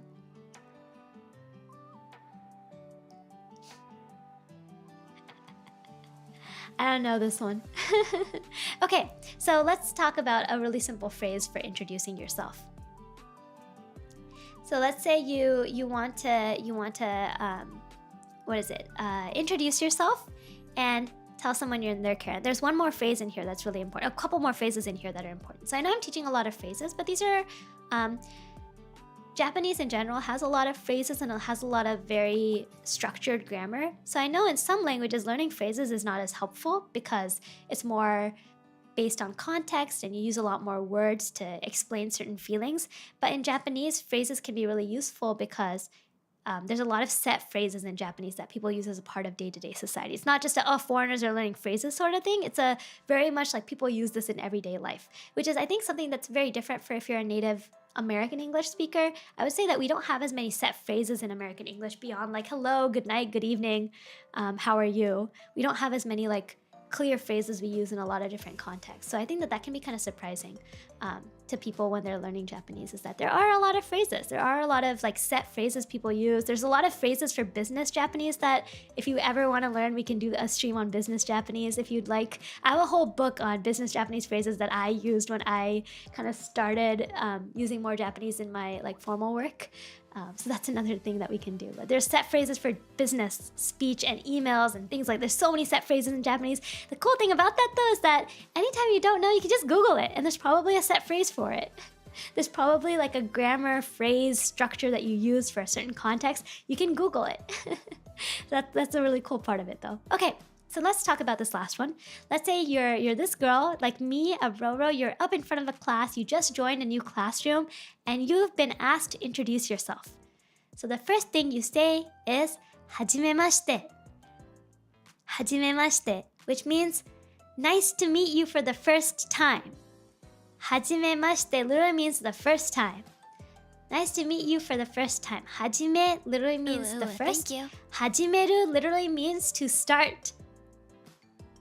And it can, depending on the kanji you use, it can mean to start for the first time, or it could be for the first time.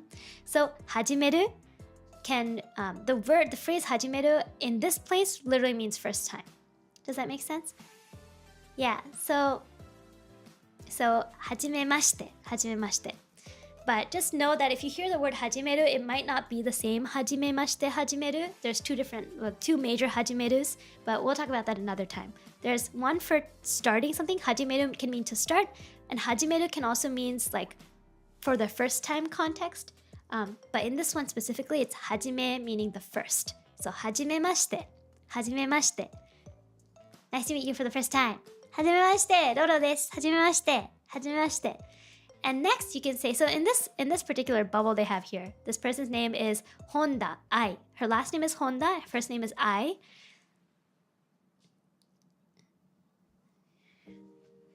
No worries. Welcome, and thank you so much for the follow. Welcome. Welcome, welcome. So, and also Yan, heart, yeah. So let's pretend we're this girl named Ai, Honda. Her last name is Honda Ai. She says, はじめまして、Honda Ai desu. よろしくお願いします。よろしくお願いします。Okay, so はじめまして、like we just learned, is nice to meet you for the first time. And then there's this place where you can say your name. Blank desu. So whatever your name might be, if it's Lawrence desu. Lawrence desu. If it's, who else can I'm going to pull someone random, whoever I see from chat. Ace. If it's Ace will say Ace desu. Ace desu. In my case, I would say Roro desu. Roro desu. Rocchi desu. This means is. It's literally the grammar for is. So you're saying I is Rocchi. I am Rocchi. I am Roro. I am Ace. I am Lawrence. That's what you're saying. So blank this is. You can also use this in a lot of different places and we'll talk about that in a second. But for now, just to say your name, you can say name this. And there's a more formal way you can say it if you're in a more formal context. Yeah, in a really, really, really formal context. Maybe like a more professional context, you're in like a work context. Here, you're in a classroom. This is actually saying this is formal enough. That's totally fine. It's still polite Japanese. But let's say you want to be even more like professional and polite. You can say, と申します. と申します. 申します means I am, like it's like saying I am called. I am referred to as. I am called. So I would say, ロロと申します. ロッチと申します. And you can hear that the shimasu here, it sounds like it's a little bit longer, so it's a little bit more polite. I stream every Saturday at 11 a.m. Japan time, and then the weekday streams depends on my work schedule for the day. It depends on my work schedule for the week whether or not I stream. Yeah, so I put up a stream schedule on Saturdays. No, I put up a stream schedule on Sundays or Mondays, and you can check the stream schedule for what I'll stream that week, but I always stream on Saturdays at 11 a.m. Yes. Okay, so tomoshimasu is a formal way of saying my name is, right? My name is RORO. RORO tomoshimasu. And if you can still be polite, it's still polite to just say RORO desu.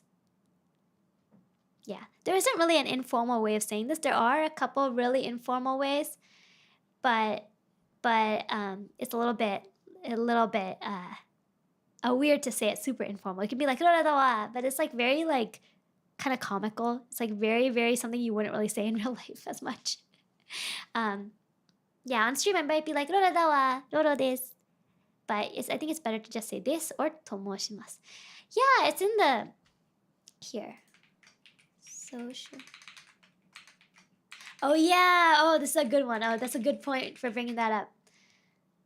And my socials, I put this schedule up on Twitter, I put the schedule up on Discord and on Instagram in my stories. And in the like what is it? Like the saved stories that are on the top of the Instagram bar for anybody's profile, it's also there. The schedule is usually there. I usually post it there. So those are the 3 and also on YouTube community posts, you'll also see the schedule there. So I have the schedule there in a few different places. Yes. Okay. So yeah, like Flame was saying, don't make this mistake. When you refer to other people, you will put honorifics after their name. You'll put honorifics after their name. So you might say san after their name. So for most people, you should always say san. S-A-N, san, right? You should always say san because that's a polite way of referring to somebody. So you would say Roro-san or Flame-san, or let me find someone else in the chat. Norobo-san, right? You would always say san. Gail-san, right? You'd always say san after someone's name. It's male and female. Doesn't matter. Male and female, you say san. San is the polite one for all genders. You say san. And it's the one that you should use the most. I know in anime you hear a lot of kun and chan, but you probably are not going to be in a context where you use that in your day-to-day life with people around you because it's a lot more intimate. Does that make sense? It's not intimate like boyfriend, girlfriend, partner, husband, what is it, married intimate, but it's like intimate like your really close relationship with somebody, and usually it means that they're younger to you to some degree. So a lot of parents might refer to their little kids by using chan, like Mika-chan, or like what's that song? What's that song that all you guys know? Wait, what's that song? Nani ga Ruby-chan, nani ga suki? Like that one. So you can use chan in that context, but it's very, very casual, and it's also very like it's very like close relationship. It's not something you would say to other people, right? Yeah, so you wouldn't really use it. So it's not something I recommend. You can keep it in your mind, know that there is chan and kun, and we can talk about that more, like when I might use it. I can give examples of when I use it. But it's very like close. So it's not something you would use very much, right? So you wouldn't use that.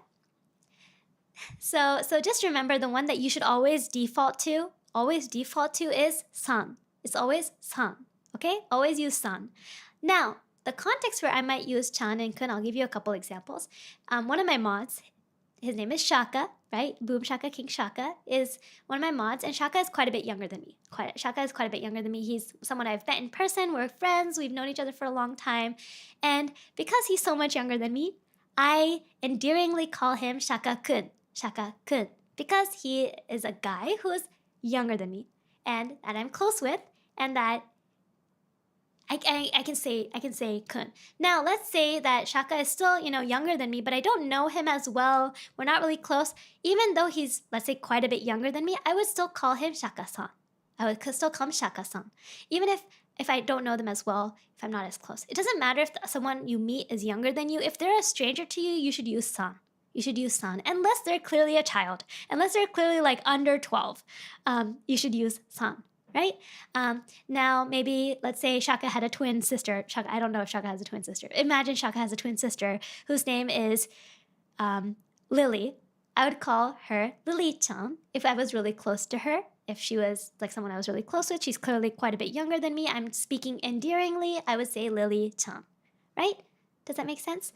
One thing about kun is that you might see in classroom context that teachers will call all students, male and female, in traditional gender context, will call all students kun, because that can be just a more like generic way of using a honorific for someone who's younger in a classroom setting. So you might see teachers refer to even girls with kun, but in, let's say, our day-to-day context, just remember you will probably only use san. Just remember san, and then maybe if you're really close to someone, you're using it endearingly, you might use chan or kun. Now, having said that, what about your own friends? Let's say they're around the same age as you. You probably just use their name. I know that that's like something that people are like really surprised by, but you might just use their name. You might say san. You might still say san. You can still use san even when you're speaking informally. So even if the rest of your speech is informal, you might still refer to them politely. So you might still refer to them as nani nani san and still speak informally with them.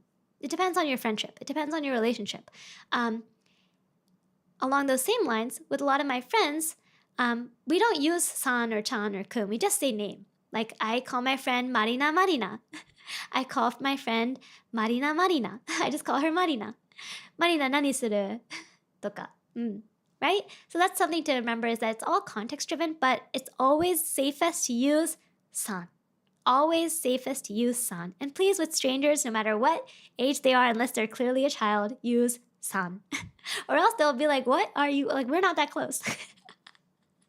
Right? So that's something to remember. So, Ruby-chan should be Ruby-san if you don't know them. 何が好き? チョコレート. Yeah. Okay, anyway, so next part. Yeah, Bo, how are you? How are you? Welcome. Soul, you're welcome. Yeah. See, I don't know Soul's age, so I would probably always refer to Soul as Soul-san, even though we're closer, even though we're friends, even though Soul is an awesome mod, a good friend. I would still call Soul Soul-san, probably because, no, actually I would call Soul. Never mind, I take it back. We're friends, but I don't know. Soul is Soul. I would still call Soul. I wouldn't use san. But let's say I didn't know Soul as well. I would call Soul-san. Right? Okay. So that's a good context. You guys kind of understand how to use it? Yeah. Exactly. So interestingly enough, it's one of those cases where you wouldn't ask for consent. You would wait for them to give it. So an example is, someone might say, さん付けしなくていいよ. さん付けしなくて大丈夫ですよ. Which means, さん, literally they're saying さん, 付け means adding it. Adding さん, しなくていい means you don't have to do that. You don't have to do that. So they might say, さん付けしなくていいよ. Means you don't have to put san after my name. They might say that. Right? But most of the time, yeah, it's one of those things where you wouldn't ask for it. It would be kind of impolite for you to ask, hey, can I just stop using honorifics in your name? Right? Instead, it makes it more sense. It kind of is the onus on the other person to say it. It would be me saying, oh, you don't have to use san with my name. You can just call me Roro. They might instead, even if they say they might not say san tsuki shinakute ii yo. They might just say, like Roro de iyo, instead of saying, you guys might keep calling me rocchi-san, and I might say, Roro de iyo. But if I say that, you would still probably best to say Roro-san. If they give you a different name you can call them by, still put san unless they specifically kind of tell you not to use san, right? They won't say Roro-san de iyo. You won't ever put san after your own name. So whenever someone tells you how to call them, they will never put san after their own name. Most people will not do that. So you should always default to saying san, even if they tell you a different way to say their name. So let's say their name is Lillian. I'm giving a very Western name, but let's say their name is Lillian, and you call them Lillian-san, Lillian-san, and then they're like, oh, Lily de iyo, Lily de iyo. You should still say, Lily-san. You should always just say san. Unless they specifically tell you, oh, you don't have to use san, okay? Sometimes it might evolve with the course of your relationship. It might take time, but just keep that in mind. It's better to use san. And also one little kind of side cultural note is that politeness doesn't always mean that you're not friends, right? Politeness doesn't mean that you're not friends. It's just politeness. It's just being thoughtful about the other person. So in some context, politeness does create distance between you and another person. It can be on purpose. An example is when someone, and I've used this before, when someone is being a little too friendly and you feel uncomfortable, and you can imagine the context that this might have happened is that maybe someone wants to be more friendly than I'm comfortable being, and I'm a pretty friendly person, but let's say they're being too friendly. I very specifically will keep using really polite language with them to kind of keep a distance from them. I don't want to get too familiar.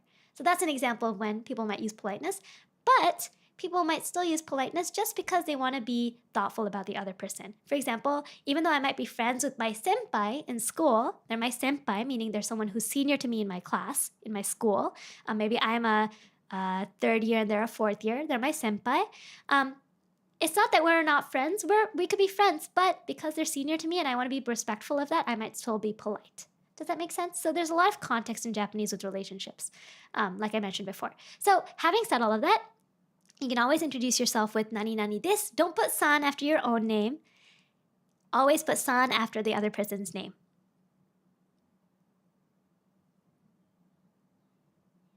Yeah. Subtle. Yeah. I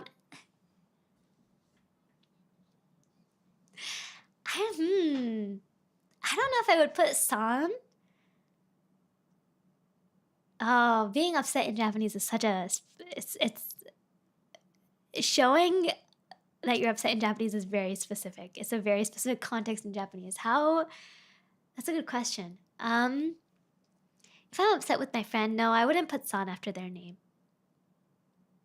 I think if people are dating, sometimes they'll make it a joke, not a joke, but you might hear some couples will start to use polite speech when they're mad at each other. But I don't think people will usually use san. They'll just use polite speech.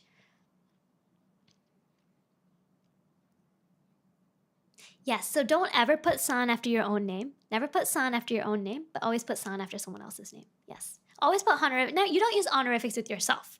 That's like putting yourself on a pedestal. Don't put yourself on a pedestal. You want to put other people on a pedestal, right? There's actually more context to honorifics. There's kind of two major types of honorifics. There's honorifics that put someone above you, meaning putting them on a pedestal or raising them up above you. And then there's honorifics where you put yourself below somebody else. So you kind of put yourself under them socially in a status. So there's two types of honorifics. This kind of honorific, specifically like san, sama, stuff like that, is putting the other person above you. You're raising them up. You're saying you're treating them with the politeness that's up above you.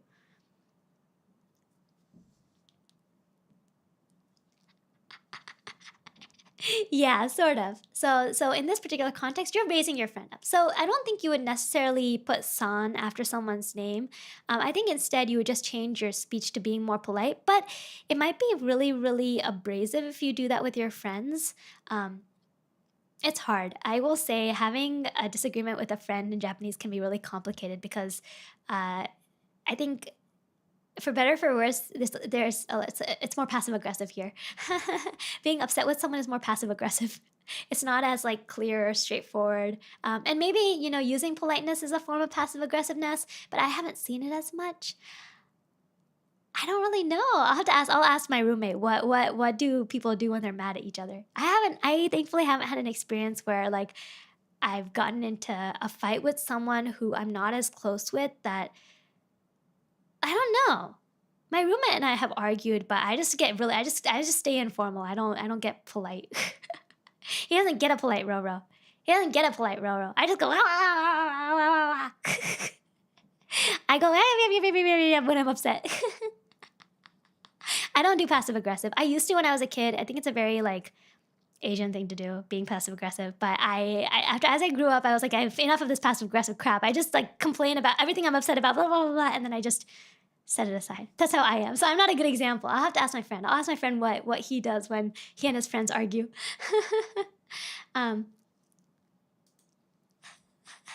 Yeah, Asian cultures can be very passive aggressive. And I say this with a lot of love for, I'm a fairy, but fairy culture is very similar to Asian culture. Yes, if you know, you know. Anyway, so the last thing you should say, going back to this little phrase set that I have here, the last thing you should say, whenever you end kind of any kind of conversation, any kind of,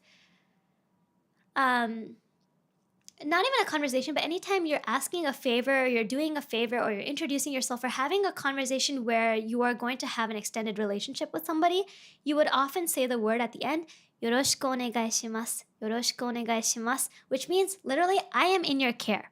I am in your care. Please take care of me. There's no real like parallel phrase in English. I'm sure a lot of you guys already know this phrase. You probably heard it, and so you probably know what context you could use it in. But after you introduce yourself, you say, hello, nice to meet you for the first time. My name is RORO. I'll be in your care, meaning I'll be working with you from now on, or I'll be in the same class as you from now on, or I will be spending time with you from now on. You would say, yoroshiku onegaishimasu. If you're in that same context, if you can use this phrase in a lot of different situations, you can use this phrase. You can also use it with friends when let's say your friend is doing something for you and you ask them, hey, can you get this for me? You can say, like, can you get it for me? And they're like, oh yeah, no problem. You can say, oh, yoroshiku, arigatou, yoroshiku, meaning like, thank you, I'll leave it up to you. Thank you, I'll leave it up to you. Yeah, yoroshiku ne, you can say it like that. Does that make sense? So yoroshiku, you can also say yoroshiku in a more casual context, but I would say for most people, you'll say it the full phrase the first time you say it. You'll probably say yoroshiku onegaishimasu, yoroshiku onegaishimasu. You'll probably say the whole phrase. In most contexts, you'll say the whole phrase. You'll also use this in work. So for example, you guys know I'm starting a new job soon. I'm doing some HR background processes before I start the new job. So I'm emailing back and forth to HR. At the end of my email, almost every single email, back and forth with the same HR person in the same email thread, we end the email saying yoroshiku onegaishimasu. And she also responds yoroshiku onegaishimasu at the end of her email. It's also just a very normal phrase at the end of any kind of business email.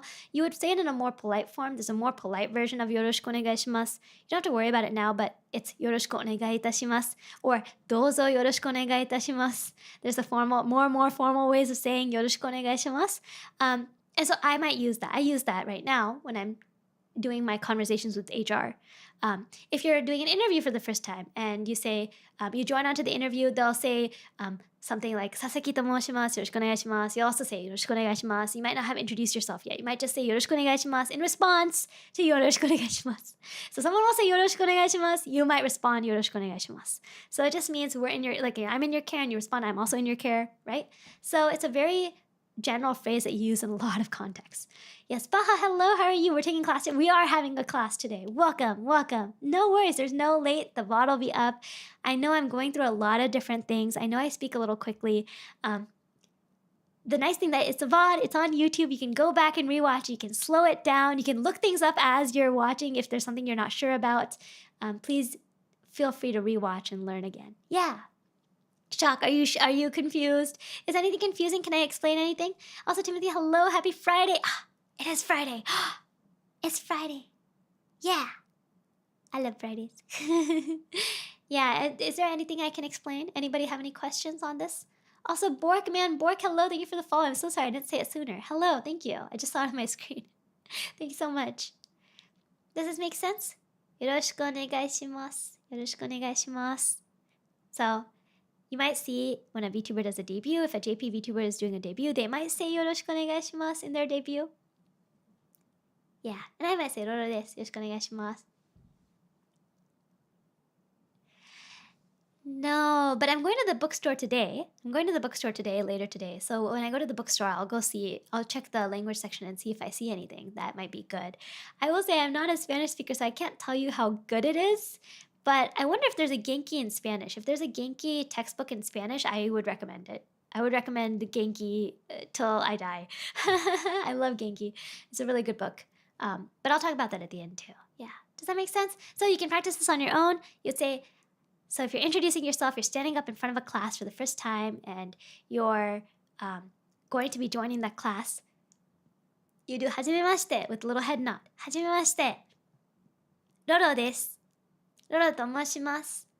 よろしくお願いします。And when you do よろしくお願いします, you also do a little bit of a head bow. Yeah. Yeah, no worries, Gil. Yeah, I hope you guys can watch it and rewatch. That's the nice thing about a VOD, a recorded video, versus like an actual class is that, I mean, go to an actual class, but it's always great to be able to record it. Or your YouTube videos. Yeah, YouTube videos. So this is the phrase that I recommend that you keep in mind this time. Actually, there's a lot more I have prepared, but it's already been a couple hours. I think we've learned a lot today. So what I'll do is I'll save the other stuff for a future stream. But instead, let's just wrap up by really briefly, I will show you katakana and hiragana. I'll show you the charts. It's going to look really overwhelming. You should learn it on your own. It's just memorization. There's a lot of different resources for it. I have a few resources on stream that I'll link you guys to if you want to take a look. You just need to write and practice it. You just have to memorize it. You have to make flashcards if you need to, write it down a bunch if you need to. You just have to learn it. And that's literally the stuff that you're reading right now. You see that there's English pronunciation that I've written underneath. As soon as possible, you want to not have to use the English pronunciation. Try to just use the Japanese. And you don't have to use kanji yet. You don't need to use the kanji yet, but you should learn the hiragana, katakana. It's the phonetic alphabet, a phonetic alphabet. Yeah, I think you can even learn, if depending on how familiar you are with the language, you can learn as much or as little, like as fast or as paced as you would like. But all this stuff that you see here, this writing that you see here in Japanese, is mostly phonetic. Yeah, you got to practice it. You can't really, the thing about learning languages, it isn't doing 1 hour once a week. It's doing like 10 minutes a day for like 6 days a week. That's more important. So practicing every day is important. So with that said, let's go to the next slide. Hiragana and katakana is actually really important. Yeah, don't even worry about the kanji yet. This is the phonetic vocabulary. So for those of you, you probably already know this, but if you don't, this one is not from Genki. Hold on. This one is not from Genki. This is from Wikipedia. Hold on. This one's from Wikipedia. This is from Wikipedia, but it's good, so I'm showing it because Wikipedia can sometimes be really, really good. Okay, so Japanese has 3 writing systems. There's hiragana, there's katakana, and then there's kanji. So hiragana and katakana are phonetic. They're like English almost in that they're just describing the sounds. They are pictograph based. Actually, they're derived I think from what I understand, they're also kind of derived from pictographs. But the point is that they're used for the sounds. So for example, my name, Rocchi, on my YouTube channel is written all in hiragana. It's written Rocchi, right? So you'll see here that the chart this actually goes right to left. You'll sometimes see the chart is written left to right or top to bottom. This is written right to left, top to bottom. So a, I, u, e, o, ka, ki, ku, ke, ko, like right to left. But a lot of charts you'll see, if they're written for like a Western audience, might be written from left to right instead, top to bottom, or they're just written in a row, top to bottom, going left to right. You'll see the different charts. There's a lot of different charts you'll see that show this, but they all show the exact same thing, which is that it's a bit of a grid. So the first 5 you learn here are a, I, u, e, o, and then you start to go towards the left by adding a consonant. So a, I, u, e, o are obviously vowels. You start adding consonants like ka, ki, ku, ke, ko, and then you have sa, shi, su, se, so, and you go all the way down. And the one you want to watch out for is ta, and then this isn't T, it's chi, right? It's not ta ti tu te to. It's ta chi, and then it's tsu, like TSU sound. Tsu, te to, and it goes on like this. So these are the ones that you will have to learn on your own. This is what we were using to talk about konnichiwa. We were using these symbols here, right? I'm guessing a lot of you probably already know this, but if you don't, please take some time to learn the Japanese basic alphabet.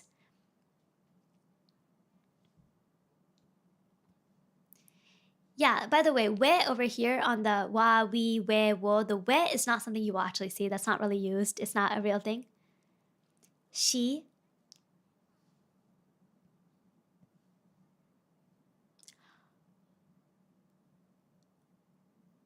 Oh, you mean like SHI versus SI? Oh, so one thing about this is that there isn't a standardized romanization of Japanese yet. The government is discussing standardizing romanization of Japanese.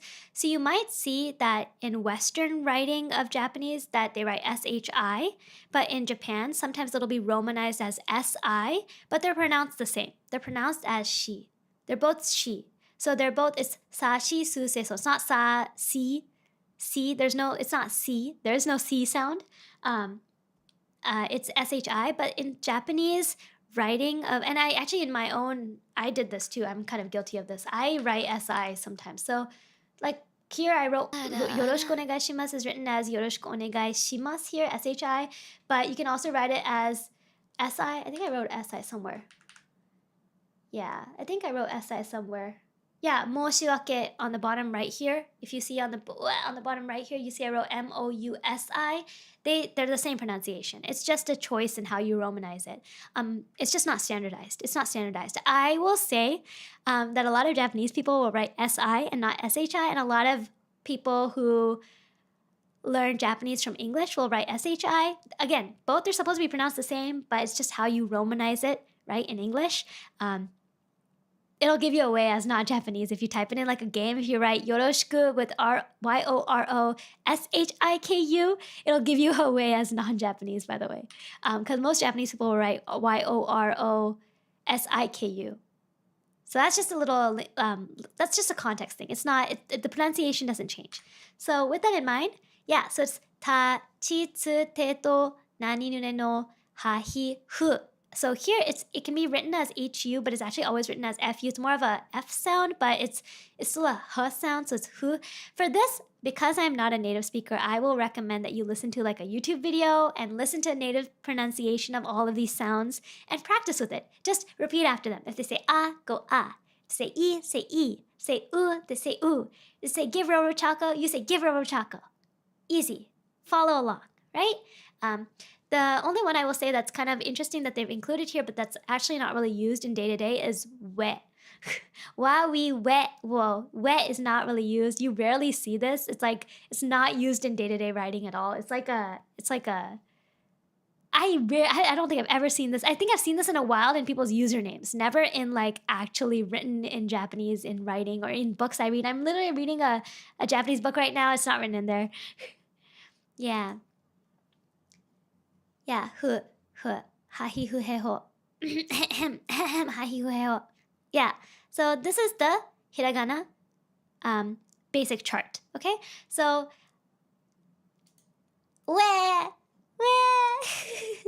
so one thing I will say is this is one of those situations where I know this can be hard, but you kind of, if you want to get far in Japanese, you need to learn this as soon as you can. You don't have to learn it quickly, but you need to start learning it now, and you should try to finish learning it as soon as you can. Yes. Remember to learn this as soon as you can. It's really important, okay? Now, the little purple things you see on here is the stroke order. So there is a stroke order to writing. And you can also learn that as you're learning to write these words and learning as you're learning these sounds, you can learn the stroke order. Oh yeah, that's true. Wow, you're right. We is also not really used. Oh my gosh, now I'm thinking about it. Yeah, it's not something I've ever really seen, we or we. Yeah, you don't really use, There is a those are not really used. So there's some that are not really used. Again, this chart is just for reference. I have some resources that I will link you guys to that are free resources for you to learn. Please learn hiragana, katakana. I think it'll start to be helpful if we do more Japanese lessons on stream. I will stop using romanizations. I will stop using romaji, and I hope you guys will be able to follow along. And for that, you should learn how to read hiragana and katakana, especially hiragana, even if katakana takes a bit more time, hiragana. So now here's the part where I think people get really stressed out. It's this thing. Exactly. Also, wait, someone gave me choco tax, and I need to say thank you. I'm sorry. Shock, you gave me something, right? Hold on 1 second. I saw. Shock, IUAO. Shock, thank you so much for the IUAO super chat. I really appreciate it. Thank you so much. IUAO. IUAO. Thank you so much. I really appreciate it, by the way. Thank you. I wanted to say it sooner. I'm sorry. Thank you so much. Thank you so much. Yeah. Okay, so let me talk about the rest of this. So there's also combinations in Japanese. So the first we want to talk about is the left side is dakuten handaku, which is when you put a little circle or a double line. So you see there's a double line, and a circle. They're all this. So there's two modifications you can make, which is that double line, tenten, and then the circle, and it changes the sound. So for example, the first row on the left here. I need a little pointer thing. Too bad I don't have a pointer thing. This first, do I have a pointer? Is there a pointer thing? Turn on pen. There's a pen. So you see this one right here is actually this is originally the H line, right? Ha. This is original also H, right? These are all originally H. This is originally T, right? This is originally S, and this is originally K. You guys see, right? So when you put this double line, K turns into a G sound. When you put the double line, the S turns into a Z sound. When you put the double line, the T turns into a D sound. When you put the double line, the H turns into a B sound. Okay, so this becomes, it's not ka, ki, ku, ke, ko anymore. When you put the double line, it becomes ga, gi, gu, ge, go. The S isn't sashi, su, se, so anymore. It becomes za. And then this one is a little bit different. It's not Z, it's actually like a J sound. So this is actually a bit of a J sound. It's a G. It's G instead of Z. Za, ji, zu, ze, zo.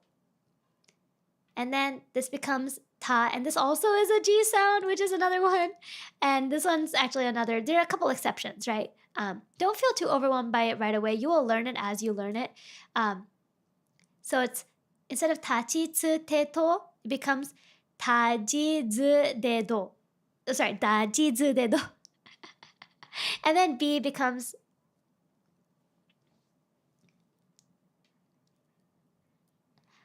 perfect. That's awesome. So you already know it. Nice. See? And so this becomes ba, bi, bu, be, bo. And this becomes pa, pi, pu, pe, po. Pa, pi, pu, pe, po, po, po, po, po, po, po, po, po, po, po. Yeah. So these are the little rules you'll learn, but you can just practice these. This is all practice. I know it's overwhelming to look at right now. It's all practice. And that leads us to the last little combination chart that we have to look at, which is the hiragana combinations. Where's my face? I'll move my face again. My face is blocking off. My head is too big, guys. My head is too chonky. Okay. Hi, from this side of the screen. Okay, so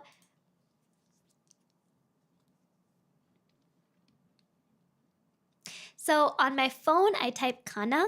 On my computer, I type romaji because I have a QWERTY keyboard. So on my computer, I type with romaji. On my phone, I actually type straight with kana. Yes. On the computer, it's too hard for me to type with kana. I don't know how to type with kana. Yes, that's a good question.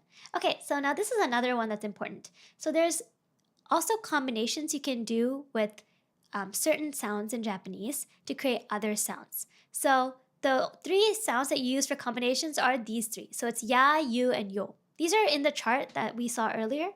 Hold on. These are in this chart that you saw earlier, right here. Ya, you, and yo, right? This line right here is very important. Ya, you, and yo. These can actually be combined with the other sounds that we have, certain other sounds. So you can do ki and then put in a little ya? It is. Once you learn it, it's very intuitive. So here you see that it's a small y, a small u, and a small yo. Well, I cannot aim. Cannot aim. I cannot aim. Oh, frick, what did I do? Erase all. Okay. I cannot aim. But you see ya, yu, yo. So if you put a ki with a ya, it becomes kya. If you put a ki with a yu, it becomes kyu. And if you put ki with a yo, it becomes kyo. And you can do this for several different sounds. So you can do it for ki. You can do it for the double line on the ki, which becomes the g sound. So you can do it for gi. You can do it for shi. You can do it for ji, chi, and the other ji sound, right? You can do it for the ni sound right here. So it becomes nya, nyu, nyo. So you know, like cats, you say nyang. Nyang is the cat sound, right? That's written like this. You do ni, and a little ya, and then is nyan is the cat sound. There's hya, bya, pya, mya, ya. There's also nyu, hyu, byu, all that. Nyo, kyo, byo, pyo. Yeah. Yeah. Another example is, do you guys know this one? It's Pikachu. Pikachu. What? Pika. Oh, sorry, I wrote this wrong. I wrote the ka wrong. Oops. Ka. Chu.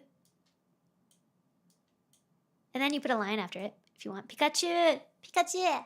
Pikachu. Pika. Pika. Pika. And you see the Pikachu also has like this little circle, right? Because it's the up here, what we learned earlier, the he sound. If you put a little dot, becomes the P sound, so it becomes P. So this is the P in Pikachu. Yeah! Cool! What? Meow. Meow. I don't know. Meow. Does this make sense? I know this is hard to learn, but if you just learn that these are added together, you'll start to see which ones make sense and which ones are used in context. But the ones you want to memorize are the chart in the previous one, this chart here, except not this and not this. You don't need to worry about these. And then this chart here to remember that these sounds can change. This stuff you will also learn naturally if you just remember that you can combine sounds. So if you have a ki and you put a ya, it doesn't become kia, it becomes kya. Kya. So get rid of the little vowel here and add it in. Get rid of the little vowel and add it in. Get rid of the little vowel and add it in. Gary, thank you for the follow. Does this make sense? Does this make sense? So it's very intuitive once you learn it. It's very formulaic once you learn it. But when you first look at it, it looks like so much. It's like so much. And you're like, oh my gosh, how am I going to learn this? My brain is only so big. You can do it. You can do it. Yeah, exactly. Does this make sense? わかりましたか? わかりましたか? Yeah, so the biggest thing you'll want to do to start, and I'll tell you exactly how to start. Start by practicing these one at a time. No worries. Have a good one. We will wrap up soon. We have just a little bit left, and I will actually have more ready, but we'll do that another time because it's gotten late. I don't want it to overwhelm people, and also it'll be good for me to kind of expand some of the stuff that I made so that it's a little bit more helpful for next time. So when you practice, you'll practice a, I, U, E, O, kaki, ku, ke, ko. You'll practice them one at a time. You'll memorize them. You'll listen to how they sound. Listen to an audio YouTube video where someone pronounces it. Listen as you practice because that is how you get better faster. Don't just only write and don't just only listen. Don't be passive. Make sure that you're actively incorporating hearing, speaking, listening, writing, reading. Wait, what? Hearing, speaking, no, listening, speaking, reading, writing. Yes, all four aspects of language, right? So what I used to do, not for this, but for other languages, is to listen to the word as I tried to write it. So listen to someone who's a native speaker saying ah and write it as you're listening. And I promise you will learn it so much faster. You'll remember it so much faster. And I know there's all different types of learning, auditory and all of that. I know. Ah, You can do it. You can do it. And I have resources. Like I said, I have free resources. I will link you guys in just a second. Yes, I don't think you need to buy a book for hiragana, katakana. They're very accessible. There's so many free resources. You can print them out, or if you don't have access to a printer, you can look at them and then write them down on a piece of paper. Practice writing them, right? Listen to YouTube videos about just pronunciation videos. So, okay. So after this is the entire chart, right? This is the Roro. What? Roro-chan, nani? What now? What now? What now? So this is the entire chart. Do you see? This is the entire chart. So you have, and you see this chart goes left to right instead. So like I said, different charts will go in different directions. So this one goes a, I, u, e, o, kakikuke ko, sashisuze so, tachitsuze to, nani nune no, hayue o, then mami mume mo, and then you have ya, you, yo, da. This one is wrong. Hold up. We have a problem. This chart is wrong. I just realized, uh-oh. This is why I should check this. My bad. This chart is wrong. Hold up. Don't use this chart. This chart is wrong. 1 second. This is not Ri. Ri is like this. This is wrong. See, by the way, this is an app. I don't know this app, but I always give credit when I borrow something from somewhere, so I borrowed it from this app's website, but this is wrong. No, this is not right. They had one job. Okay, it's Ri. Rari, rure, ro. No, don't copy this. This is from Lingo Deer. Yeah, I don't know. I haven't used their app. I don't know. I was looking for a nice chart that summarized everything. Well, that's wrong. Don't worry about this chart. But the point is that there's all these different sounds. Yes. But as long as you know the main chart, you know what? What Lingo Deer? This doesn't exist. This doesn't exist. What chart? Someone made a goof, me included. Okay, so anyway, this is the main chart you want to learn. Okay, cool. Moving on. Katakana. I know, right? So this one is from Uchi-sen, which is one of the other resources I was going to recommend. I haven't used their resource, but they have like a good explanation on katakana, hiragana, so it might be good for you to go see it. So I always keep the logo. I don't ever remove watermarks and stuff because I want to give credit to where things are from, except when I cannot type. Hold on, what did I do? Hold on. I will share this later. So I want to make sure I clear it up now. Okay, so this is katakana. So what is katakana? Katakana is the exact same sounds as hiragana, but it's a different script. I think katakana can be really challenging for a lot of people. I find it challenging still. I can read kanji, I can read hiragana, but I still find katakana hard. Yeah, so this is just another phonetic alphabet that's the exact same as hiragana, but written slightly differently. It's like a different, I don't know how to describe it exactly. It's just a different alphabet. It's a different alphabet, but it's the same pronunciations. So you see, it's the exact same logic. It goes a, I, u, e, o, kaki, kuke, ko. And let me also mark off the things that we won't be using. Yeah, there's also a woo. Why is it not showing? Hold on. Yeah, so it's used for more foreign words. Sometimes it's used for names. Like some people will, like it's considered a little bit masculine. So some people might name their male children with some katakana, and they might name more female children with hiragana. If they're not using only kanji, like some names aren't only kanji. Some names have, like, for example, I have a friend whose name is Haruka, and you can write Haruka in kanji, but her name is written in, her parents chose to write her name in hiragana, so her name is Haruka only in hiragana. The other time you might use this is when you're filling out forms in Japan. They'll ask you to write the pronunciation of your name in katakana, whether you're Japanese or a foreigner. Whether your name is Japanese or a foreign name, it doesn't matter. It's just considered like how do I call it? It's used for phonetics. Does that make sense? Like, it's just used for phonetics sometimes. So, for example, a friend's name might be Sasaki, and they'll write the name Sasaki, but the thing is, name kanji can have a lot of different pronunciations, right? they have a lot of different pronunciations for the same kanji. So someone's name might be Sasaki, but it's written in like unique characters. Or maybe they have the characters that's named Sasaki, but it's pronounced differently. So most forms will have you write the pronunciation of the kanji underneath. So they'll ask your name in kanji, then they'll ask for your name in katakana. And so you will write your name in katakana. So katakana is also used in a lot of professional documents. It's used in a lot of professional documents. It's used in a lot of forms as a pronunciation guide for your kanji name or for any other name. So for example, I don't have kanji in my real name. So I write my real name in English sometimes, and then I will write the pronunciation in katakana. Also, there is a thing where a lot of foreigners are expected to write their name in katakana. I don't. I do on professional documents. My professional ID and stuff has my name in katakana. But when I write my name on my Amazon packages, I write my name in hiragana because I think hiragana is cuter, and I like the name rocchi, and I use rocchi. So, no, you can do it. Just start with one. Don't worry about katakana yet. For those of you who are just starting who haven't learned any of these yet, don't worry about katakana. Just start with hiragana. Just start with one. Once you learn one, you can slowly learn the other. Most of the stuff that I'll teach you moving forward in my little Japanese lessons are going to be using hiragana. They'll be using hiragana and maybe some kanji. So don't worry about katakana as much in that sense, but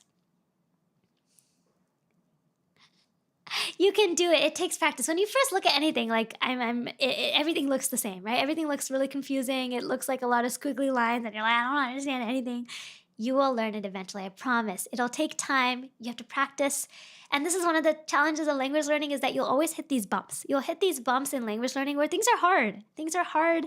They're difficult. It takes time. You keep forgetting certain things no matter how many times you learn it. That's just how it is. Those are the bumps you have to get through. You have to get through. It's hard. I know the feeling. I still sometimes struggle with katakana. I still, and I've spoken Japanese for years of my life, like literally like over a decade of my life. I'm pretty sure I've spoken, I'm trying to remember how I've spoken Japanese for like over decades of my life, and I still struggle with katakana sometimes. Okay, so don't worry. But with that said, start with hiragana, learn hiragana. You can do it. I believe in you, and I will give you resources. And eventually, once you feel comfortable with hiragana, try to start learning the katakana even slowly, because you will see it in day-to-day life in Japan. If you live here, if you visit here, you will see it often. You will see a lot of katakana in day-to-day life here, so it's good to know. You will see it pretty often and if you're living here at any point, you will see it in a lot of documents. You will need to use katakana, so it's good to be able to write katakana. At least be able to write your name in katakana. Okay, so yeah, so that's it. That's kind of like, and the same katakana follows the same rule as hiragana. It's the exact same rule. This whole stuff is the exact same. Ya, yu, yo, the PBD, ZG. It's the exact same as with hiragana that you saw earlier, except that it's just a different character. Okay, so with that in mind, let's do the very last thing I want to show you guys today, which is just the charts. So there's first, this is from Tofugu. Hold on, let me just give you the link that I think is really, really good. So Tofugu has this thing called a hiragana learning book, and you can it goes through teaching you hiragana, and it has a bunch of practice pages like this, where you can print this out and practice. It's free, it's online. And they give you a little way to remember each of these, and you can also write this as well on your own paper. If you can't print it out, that's okay. If you can do it on an iPad or some kind of tablet device, that's cool. If not, no worries. Just write it on a piece of paper. Just grab a piece of paper that you have, grab a pen, and practice writing. This is free. So I will link this. I will put this in both the chats. Give me just a second. Pull this up. So this is only for hiragana. I don't think they have one. Oh, where's my chat? This is only for hiragana. I don't think they have one for katakana. Maybe they do. You might have to Google it, and I will try to find it. And if I find it, I will share it in the Discord.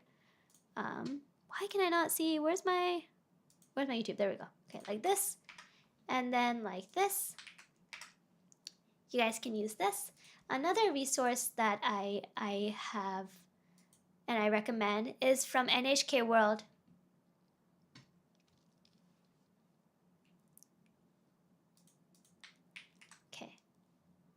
Let me put this one as well. And you see this one is from NHK, and these are actually interactive.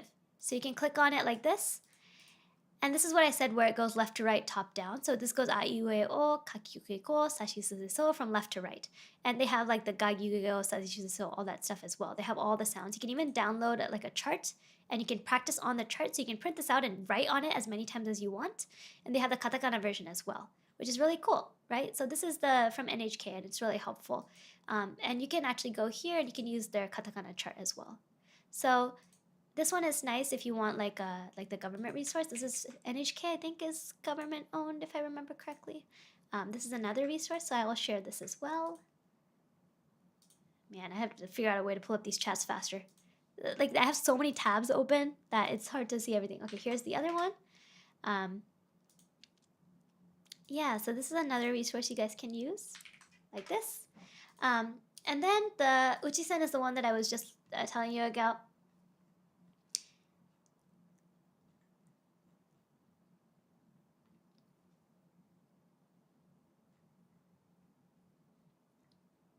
And it's like this.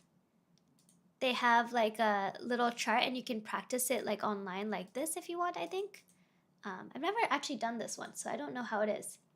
And it tells you to you can go through it like this. So Uchi-sen is the other website. You can just go to Uchi-sen and they have the accounts and stuff as well. I've never used it before, but I think this one is free to access. So you just go to preschool/hiragana. So let me see if I can just open it up. And if you do this, yeah, and read our hiragana lesson. So you can do this. They also have, if you go to the bottom of their hiragana lesson, they also have like the introduction to katakana. So you can do the same for katakana. So I'll just link the first one, which is the hiragana one, and you can use this. The last thing I will say is just Google the charts. And you can Google the charts and find a chart that's easy for you to follow if you want. That's also something you can do. There's no like I don't think there's like a perfect resource. But I think the kana and hiragana, katakana are easier to learn. So you can learn them as you feel ready to learn them. Yeah, so this is it. This is my Nihongo lesson. I actually have more. Yeah, you can also learn, yeah, like I said, there are apps, there's different things you can use to learn. There's a lot of different resources you can use to learn. And these are what I recommend to learn, like basic hiragana, katakana. Look, there's Ro for rocchi. This is my letter. Ro! That's me! Watashi no ji da yo. Yeah, so they have little ways for you, mnemonics and stuff for you to learn these things. Retriever, like a golden retriever. So this one's a good resource as well. And I think it's online. I don't know if it's paid or not. This one is free, at least to access from my end. I don't have an account or anything. So this is something you can use. Now, I have, and then this one is it's from Tofugu. Tofugu is like a pretty well-known website for like a lot of, they have their own Japanese chart. See, this one's not wrong. They have re correctly here. So they have their own chart as well, so you can use that. They have a bunch of different charts. I will link this as well, and you can take a look. They just aggregate a lot of different charts on their website. So you don't have to use it, but it's just a reference. So this is another one you can use. So you should find the resource that works for you.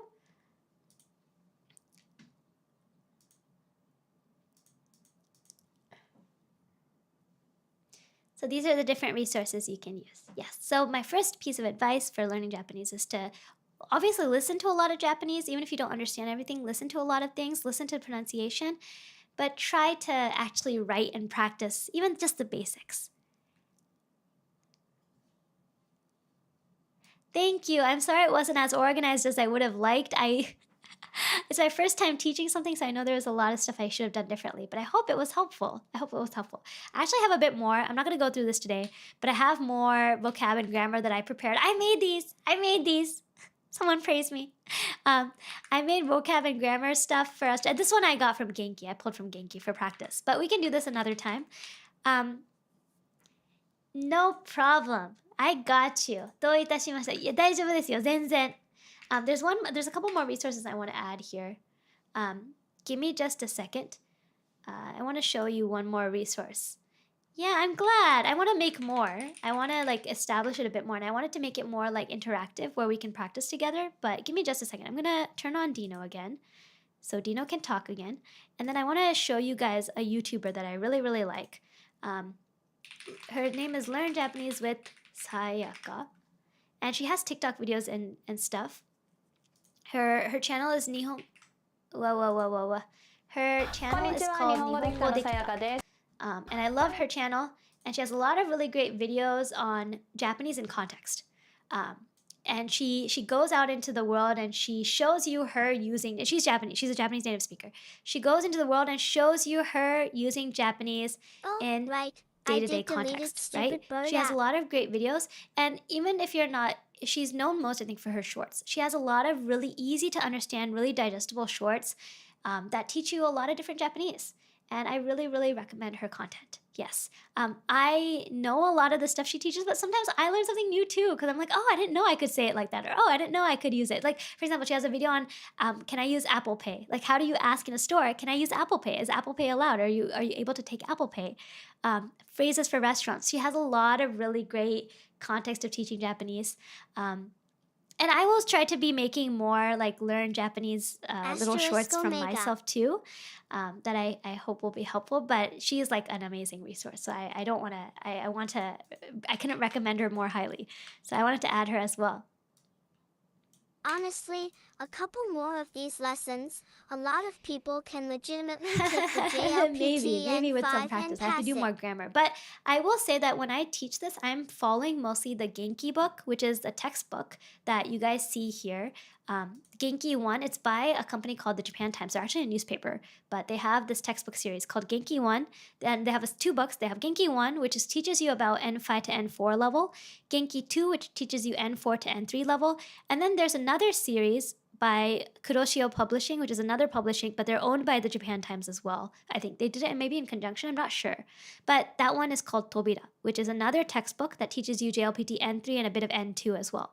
So if you want to get all the way to N2 with like a really organized approach, and if you're someone who likes textbooks, I know textbooks are not for everyone, but if you want like a kind of condensed resource of grammar, vocab, everything, like reading all of that together, Genki 1 through Tobira will get you there. I think you can pass N3 doing just these three. I don't think you need any other resource if you're okay with textbooks. Tobira is really nice because they have a lot of passages and reading practice in Tobira. And Genki 1 and 2 come with audio that I think you can also download. They used to come with CDs in the book, but I think no longer. You can't buy the book with the CD in it anymore. You just access the audio online. They have MP3 files that you can use. The nice thing about Genki 1, 2, and 3 is that there's a lot of flashcards that are already made for Genki learning. I think the Genki website also has flashcards that you can use to practice. So the resource is really built already for you. So I'm not sponsored or anything. It's the resource that I love the most. It's what I recommend to my friend who's learning Japanese. It's what I really recommend. Now, for the free resources that I can recommend for you guys, use dictionaries, right? Yeah. That's the Genki you're talking about. Yeah, that's the Genki I was talking about. Yeah, I don't know if Genki has Spanish to Japanese, but if they do, I would really recommend using their... The biggest reason I recommend Genki is that the hardest thing with learning a language, when you first learn a language, is that where do you start and what do you learn? There's so much out there, and the organization in the Genki books is just fantastic in my opinion. I will say I haven't used the other beginner textbooks that a lot of schools use for their students. I used Genki in my university. I didn't take Genki. Well, how to say? I didn't take Japanese exactly in my university, but like my university was world renowned for Japanese education in college as a second language, and the entire department used Genki. So if they think it's good enough, I think it's good enough. And then I used it for self-studying, and it was amazing. I learned a lot, and I felt like it was really good to use, even if you don't have a classroom. You can practice on your own with your friends, on your own. If you don't have any friends, that's okay. You can still practice the like classroom exercises in the book. The book also has like little culture context. Like for example, they have a little section that talks about bowing. They talk about little cultural things in each section, so you can learn about culture in context as well. So this is my recommendation. They teach you some kanji as well. In all the books, they teach you kanji as well. They teach you basic kanji.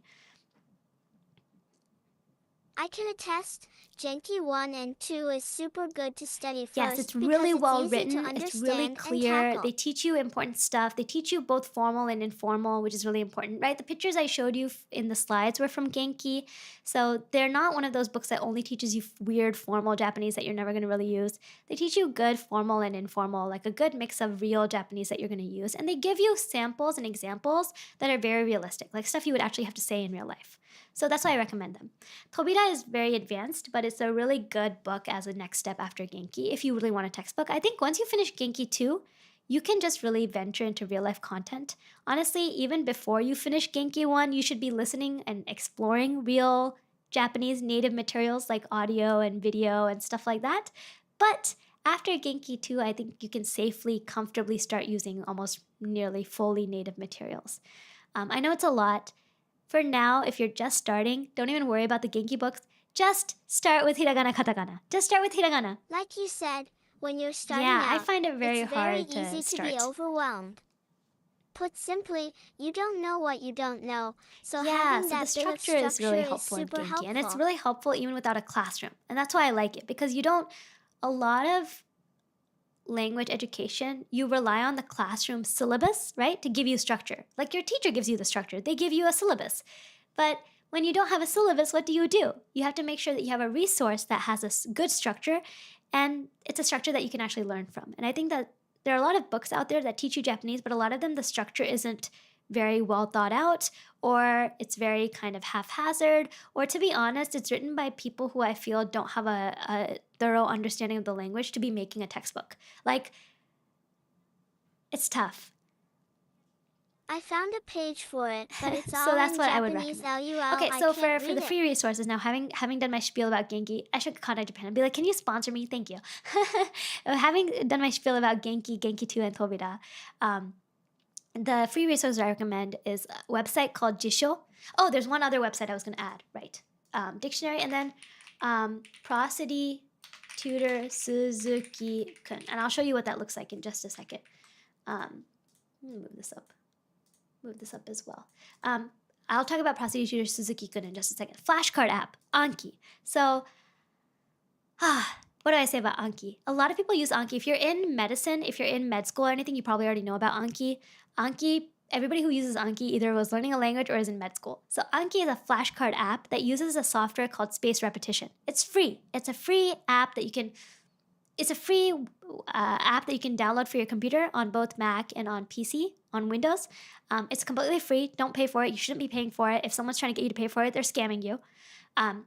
It's free, but a lot of people complain about it because it's not pretty. It's not the prettiest looking software. It's not like super nice UI or anything. You can make it look nicer with some editing if you're into coding, but it's not the nicest looking UI. But it's very, very helpful. It's very useful, and it works really well if you need a digital flashcard resource.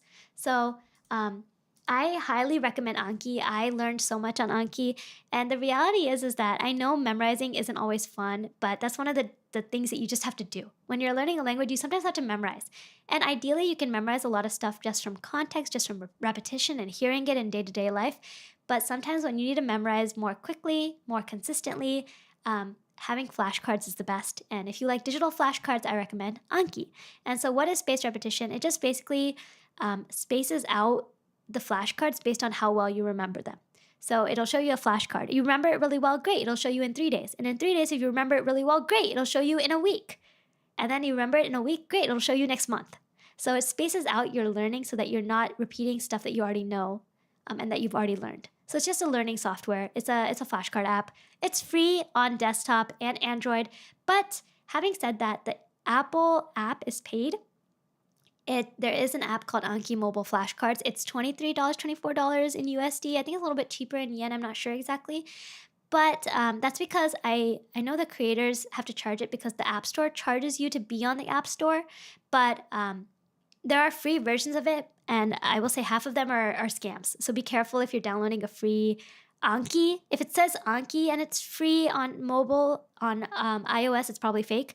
If it's just a regular flashcard app, that's totally fine. Like flashcard apps, you don't have to use Anki. You can use other flashcard apps, obviously. I just really recommend Anki because it works really well for me. And I like that it's free on desktop and it connects across your devices. So it's free on desktop. You don't have to pay for cloud storage and all of that. It's completely free. So that's what I recommend is using Anki. Just know that on iPhone, I recommend getting the paid app. I have the paid app. It's worth the investment. I bought it like years and years and years ago, and I still use it, and I still love it. I use it for stuff that's not even language learning. I used it for school. Yeah, you can, of course, make your own flashcards. Absolutely. Make your own flashcards, like with physical flashcards. I travel on the train a lot, so I like digital flashcards. I also used to you can some of the dictionary apps, like for example, I use this Japanese dictionary app that also lets you have flashcards. That's also free, right? It's 100% free. But Anki is not just a flashcard app, it's spaced repetition. So it's slightly different. There's like a bit of algorithm stuff in it that's a little bit different. So if you want that feature, like if you want to be able to use spaced repetition, it's a one-time period. It's not a subscription. I hate subscriptions. Screw subscriptions. Freaking subscriptions. Subscriptions ruining our lives. Anyway, so I just recommend it. If you're on Android, it's free. Like I said, Android doesn't charge anything, so it's free. But Apple, iPhone, we can't have nice things. So yeah, that's my other recommendation. And if you're on PC or mobile, it's free. It's 100% free. So please consider it. If at least try it out. Like I said, it's free. And the cool thing about it is that there's a website. Let me see if I can find it really quick. Where people have already made flashcards, Anki Japanese flashcards, that you can just download. So it's called shared decks. Here, I'll show you guys on the screen. So there's shared decks like this.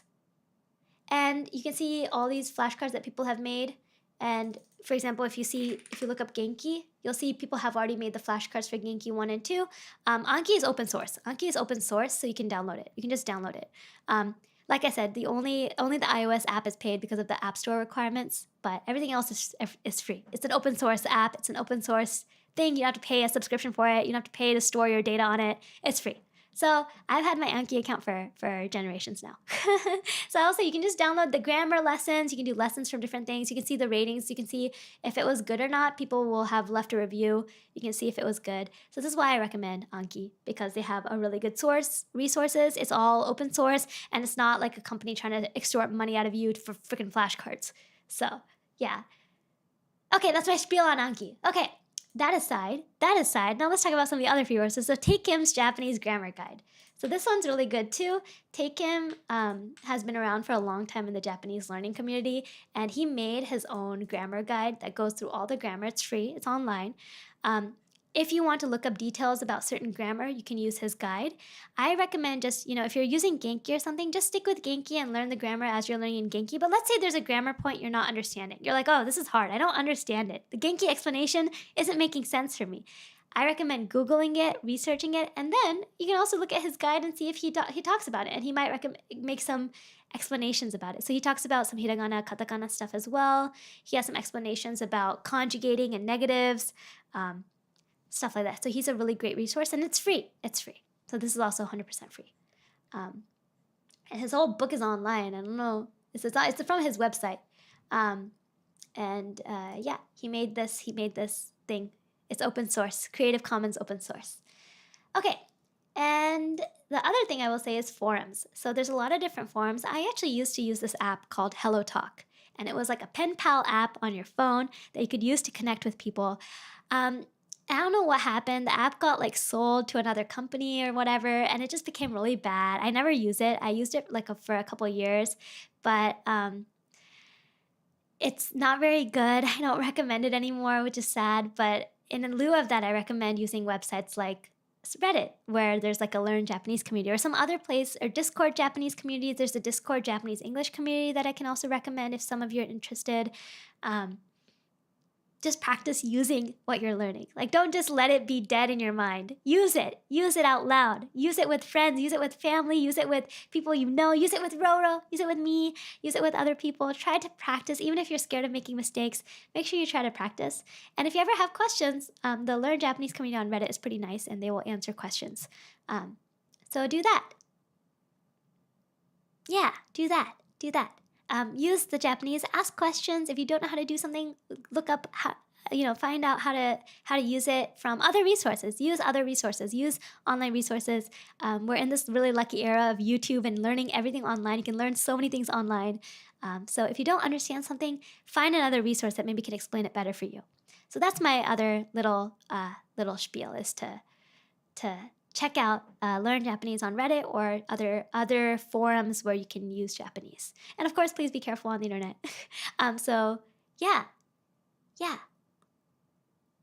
Yeah. Now, here's the thing I tell you don't do. Don't waste your time on the stupid bird app.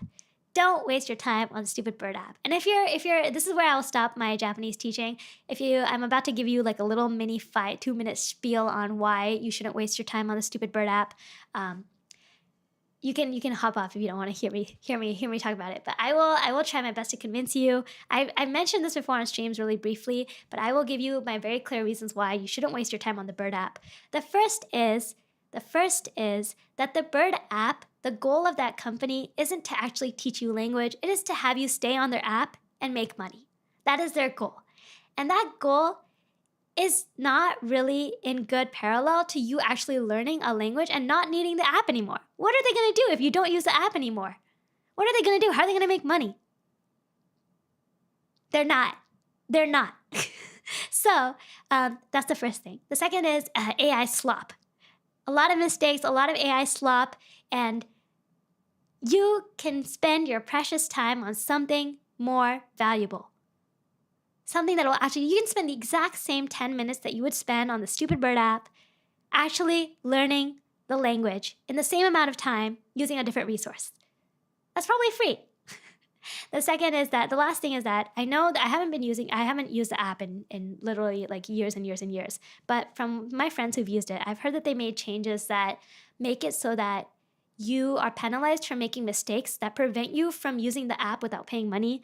And what's a more horrible thing than making someone who's learning feel bad about making mistakes and making it so that they can't learn when they make mistakes? So that's my spiel.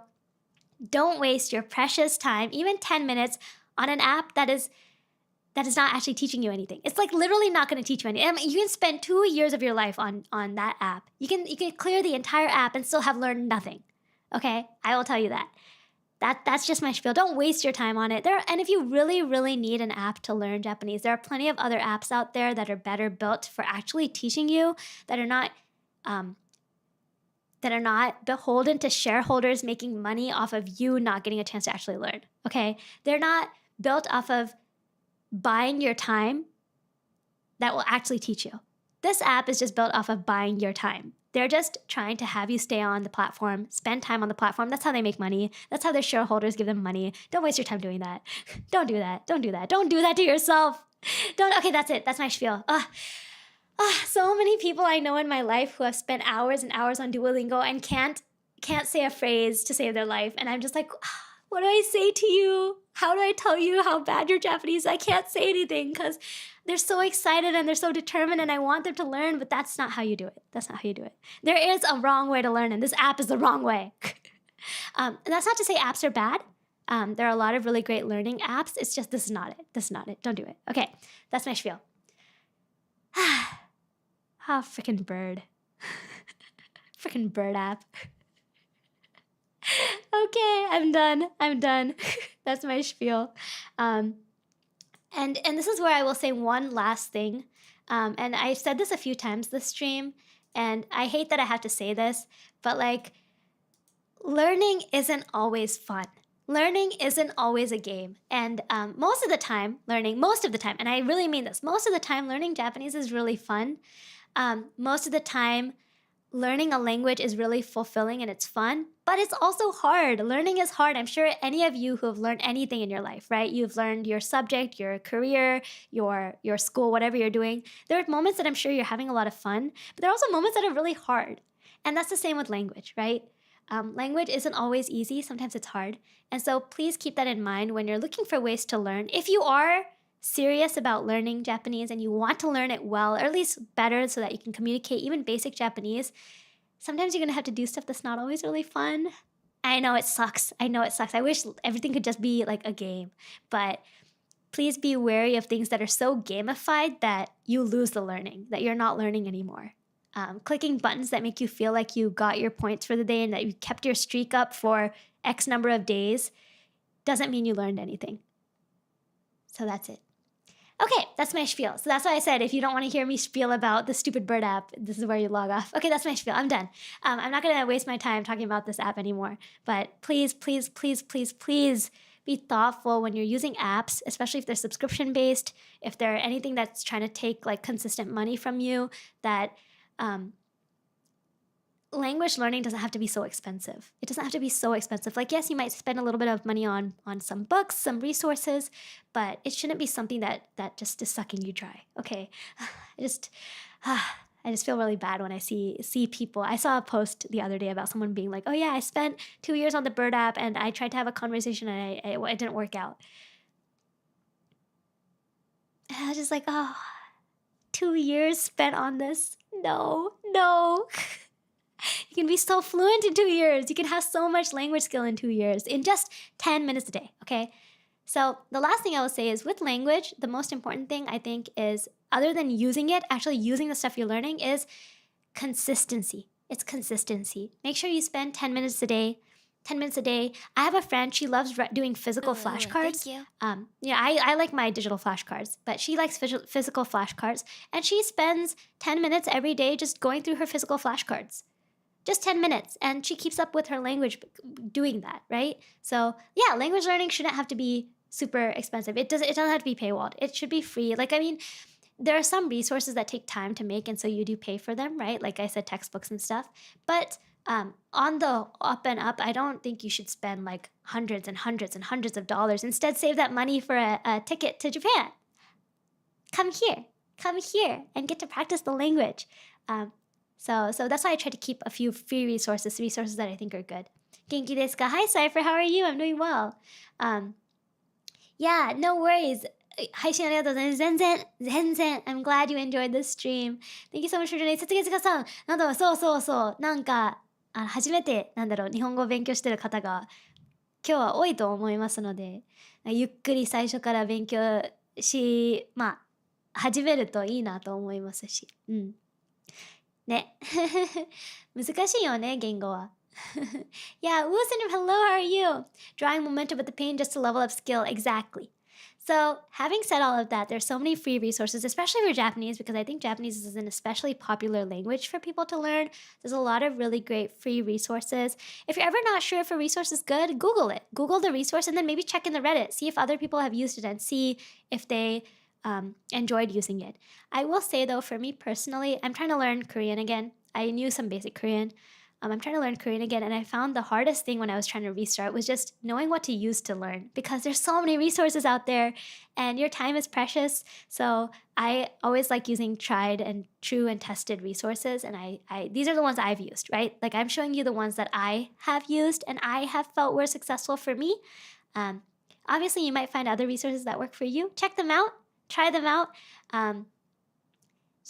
Yeah, find what works for you. But I will say the Genki books have been around for a long time, so I recommend them. They've been around for like at least a decade or two, and they're really good. They've been updated a few times too, so they're pretty good. Yeah. So yeah, that's my spiel. Any questions? Anything you want me to talk about at the end here? Yeah, exactly. You can pay, exactly. If you're going to spend money, maybe paying for a tutor that can really help you. Using it where you need it, right? Using the money where it's helpful for you and it's really beneficial for you. And that it's really giving you a good return on your investment, right? Exactly. I know. I think a tutor is great. Like I think you should. Like my point in all of this is to say, please don't feel like you have to spend a lot of money to be able to learn Japanese. You can absolutely learn it for free. You can learn it for free. There's a lot of really great free resources. And like I said, for all of the people that are starting for the first time today, start with katakana, hiragana. Start with that, okay? Just start with that. Start with just the what do you call it? The writing system. Just start with that, okay?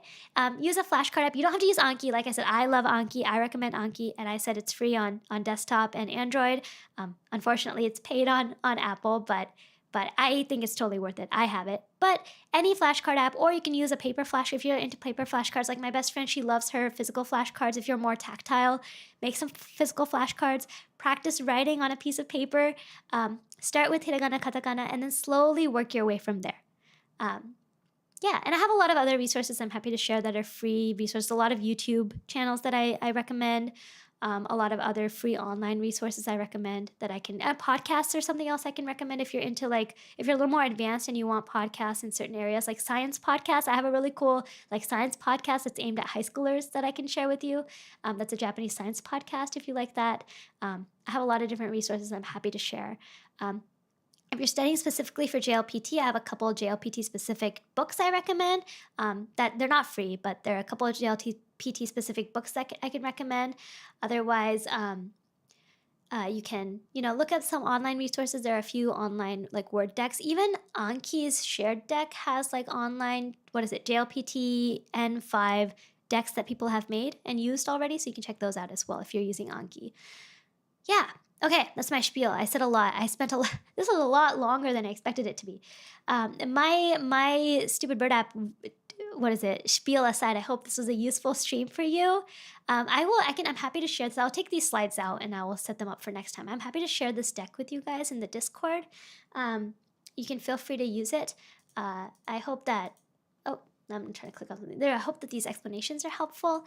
And if you're ever confused about something, don't ever hesitate to look it up at a few different resources and learn from there. You will learn in the process of looking it up. You will learn in the process of reading different explanations. So don't ever be afraid to use different resources. If the resource you're using, your main resource, is confusing for you, maybe it's a really good resource, but that explanation wasn't good. Go look it up. Maybe my explanation wasn't good. Go look it up. Yeah. Yeah, okay. Whew. That is all. I'm done. I'm done. I hope this was helpful. I hope you enjoyed it. I will try to make another stream. Lorenzi's Jisho is the best Jisho I've used because it's great for quickly There you go. I copying see, like, there's so many the other kanas resources and that kanjis I for haven't used, so I can't flashcards. comment on them. But I definitely check it out and see if you like it. Like, see if you feel like you're learning from it. See if you feel like it's helping you out. Thank you. Way to go, Roro. Furigana, Great good for first beginner and day make as us a lazier for teacher. learning Johnny. Furigana is fine. You mean furigana? Thank you, Yeah, for Rocchi. anybody who's wondering, You've furigana is been like so the little helpful. writing that's on This top was of an the awesome kanji stream, when you're Ro. learning. It's Thank often you in very beginner books. much. I think it's totally fine in the beginning. As you get higher level and your reading material gets Roro. higher level, you'll see less furigana anyway. So it's totally okay in the beginning. But try Thank if you, you're really Rocchi-sensei. familiar with the well, I mean, you can't really control it, right? Furigana is either there or it's not there. But if you can turn it off, try turning it off and seeing how much you understand. And if you can't read the kanji without the furigana, turn it back on. And note down the ones that you need to practice, right? So I don't think it's like a right or wrong. I think it's great. Furigana, I mean, I still have furigana in some of my books. Some more complicated words will have furigana. I will sometimes write the furigana into my book because it's hard. And then I try not to write it the second time I see it. So the first time I see a new kanji, I write the furigana. The second time I see it, I try not to write the furigana and try to remember it. Yeah. いい先生。Roro with glasses is ありがとうご so ざいます。月塚 adorable. さ Wanna ん。 see 月塚 that さ more んもお疲れ様 smiling で face す。 with ありがとう hard ございます。 eyes. 最初いろいろ教えていただいて、本当に私一人で、いや自分の経験から、まあこう言うんだよ、ああいうこと言わないよって言えますが、やっぱ月塚さんは日本語母語だし、詳しいでしょうと思いますね。ありがとうございます。ありがとうございます。Yes, I hope you had fun. Roro glasses. We'll try to do more Japanese streams. I will prepare some of the next stuff. The next thing I wanted to teach you guys was directions. Directions and phrasing for what is that and what is this and where is this place and where is that place and who is that person and what is this item. So I want to teach you guys that. Yeah, I'm happy to be teaching, and I'm going to be using the Genki book as my guide. I still have my Genki books from years and years and years ago. I bought this Genki book. So I have the older edition. Mine is the second edition from like 2012 or something. I don't remember. A long time ago. But I still have my Genki books with me. I brought them with me. So I have them with me. So I'll be using the Genki book as a guide for what I want to teach on stream. It's not going to follow it 100%. I'm going to teach my own stuff. And if there's anything you guys really want to learn, I'm going to try to use like maybe stream stuff as examples, like things that from the VTuber community that you might like as examples, I will try to use. So I hope you'll stick around. I don't know how often we'll do Japanese streams, but maybe at least once or twice a month, I'll try to do a Japanese stream. Yeah. 日本人にとしても難しい言語を見てて面白い。よかった。嬉しい。いやでも日本語大好きだよ。使うの楽しいけど、やっぱ何の言語でも最初勉強し始めるところで、どっから始めばいいかってわからないですよね。迷っちゃうし、学ぶことも多いし、何すればいいって迷うから、少しでも日本語を勉強したい方にちょっと役に立つことができればいいなって思う。Mm. Yeah, that's difficult to find all the characters on the keyboard. It is hard. For context, when you're typing on the keyboard, make sure if you're going to start learning Japanese, make sure you install for Windows at least, I think for Mac as well, right? Install the Japanese keyboard onto your computer. It's free, it should be free. I think Windows has like an option where you can add in new keyboards, same with Mac. And I recommend just using the Romaji keyboard when you're on your computer. Even Japanese people tend to use the Romaji keyboard on their computer. For your phone, you can try using what we call the Kana keyboard, and we can talk about that in more detail another time. Yeah, IME, exactly. Yes, and IME just have did that it. installed. JP Oh, keyboard keeps oh breaking no, maybe you every need to time restart I your use computer. it. I'm not sure. Yeah, that's weird. Oh, if you have keycaps, great. Yeah, I was gonna say if you have Japanese on your keycaps, then you can try doing kana input and try typing in hiragana. I can't do that. I need to do romaji. I don't have keycaps. I don't know where all the letters are. I don't know where all the letters are. I think it's just faster for me with romaji. Yeah, on my phone I use hiragana though. I use like the kana input. Yeah, so that's, and then one other tip I can say is if you have any browser that you're using there's this browser extension. There's a few different types, but there's this one called Rikkai-kun. It's a browser extension that if you click it and you hover over a Japanese word that you're reading on like the internet, it'll tell you the definition. So there's some little plugins and stuff that you can get to help aid your Japanese study in day-to-day life. I don't think you need it if you're just starting, but it's something that if you're somewhere like maybe in the early stages of your learning where you've learned hiragana, you're starting to learn vocabulary, that's something you can consider installing.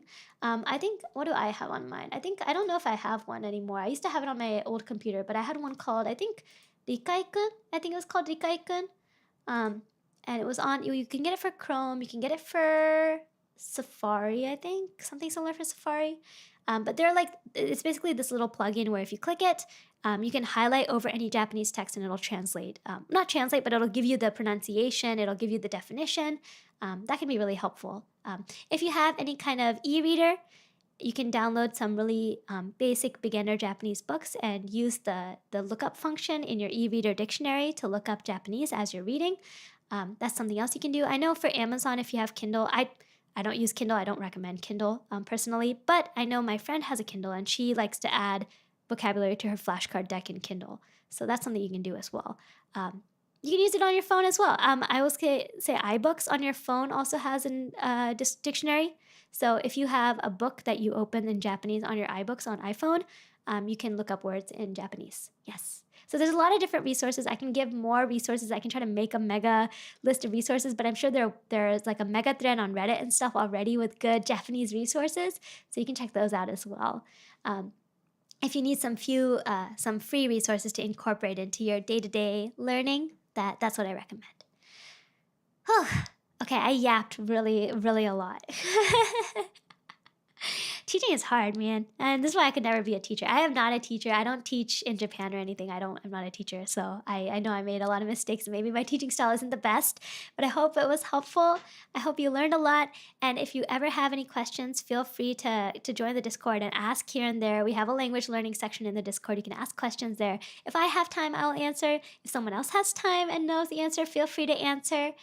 Yeah, and good time to learn to teach. Yeah, that's all I got. What else? Today. Yeah, I don't have a set date for when I'm going to do the next Japanese stream. Maybe end of this month. We'll do one more stream. Yeah. And feel free to rewatch the VOD and pause and rewind and go back and reread stuff. Practice. Yes, and this is perfect. Okay, Lawrence, is the perfect next step, which is, what do you say when we've all worked hard today? We've done a good job. What is the phrase that we use to say that you've worked hard today? What do we say? If we're being polite, what's the polite form? It's お疲れ様でした。お疲れ様でした。皆さんお疲れ様でした。Ganbei. Ganbatte is close. Ganbatte is do your best. It's do your best. That's when you're encouraging someone. This one is we've already worked really hard today. We're wrapping up. We're saying, oh, you've worked hard today. Thank you for your hard work. We say, お疲れ様でした。お疲れ様でした。And because I'm Roro, you can be casual with me. We say, お疲れ。お疲れ。お疲れ。お疲れ。皆さんお疲れ。楽しかった。I had fun. お疲れ様でした。So I hope you had a good time. I hope you had a good Correct. time. And yeah. Okay, I'm done. I'm gonna go eat a snack now. I need to refuel with chocolate. I need to refuel my tummy with chocolate. Go eat lunch, go eat food. 皆さんお疲れ様でした。そう、お疲れ様でした。今日勉強したフレーズですね。お疲れ様でした。お疲れ様でした。Thank you all so much. I hope you had a good time. I will catch you all soon. Hokage and I I will catch you all soon. See you, Juri. おつろちです。おつろちです。お疲れ様です。And I will Rest well. see you all soon. Oh, I'll see you guys tomorrow. We have Uma Musume tomorrow. Excited. Tomorrow at 11 a.m. Japan time. Thanks for We're the doing an stream. Uma Musume stream. Well So I hope done, you can come Roro. by. Hope I don't you know how had many a hours fun I'll do. time Maybe a couple teaching. hours. But we'll try to have fun tomorrow. Atsukuri. 明日はなんだっけウマ Good 娘 day. 配信しますので、なんだっけ明 Who are 日、 you rating? 何時に11時、朝11時配信をします。Yeah, who am I rating? Let me see. I don't always rate after stream, but let me see if I can find Thanks for the find quality someone I would like. stream One of my today. friends might be online. Let me see. Following, let's see. Yeah, no, of course. I'm happy to. I'm glad you liked it. It makes me really happy that you enjoyed the stream. Atsuraki. See you. Have a good Bye, one. Let's Roro. go Love. raid. Let's go raid my friend. Oh, a Did summary you post video? a summary video of this stream? I don't know. I made it. Isaac, hello. Am I I'm on so sorry. time? I'm about to wrap up stream. No worries. This is a good N5, review, I guess. but Hopefully. thanks for the stream. Let me see. I'm gonna go raid a friend who is what is it? My friend Melly, who is playing Destiny. She's playing Destiny. So let's go say hi to Melly.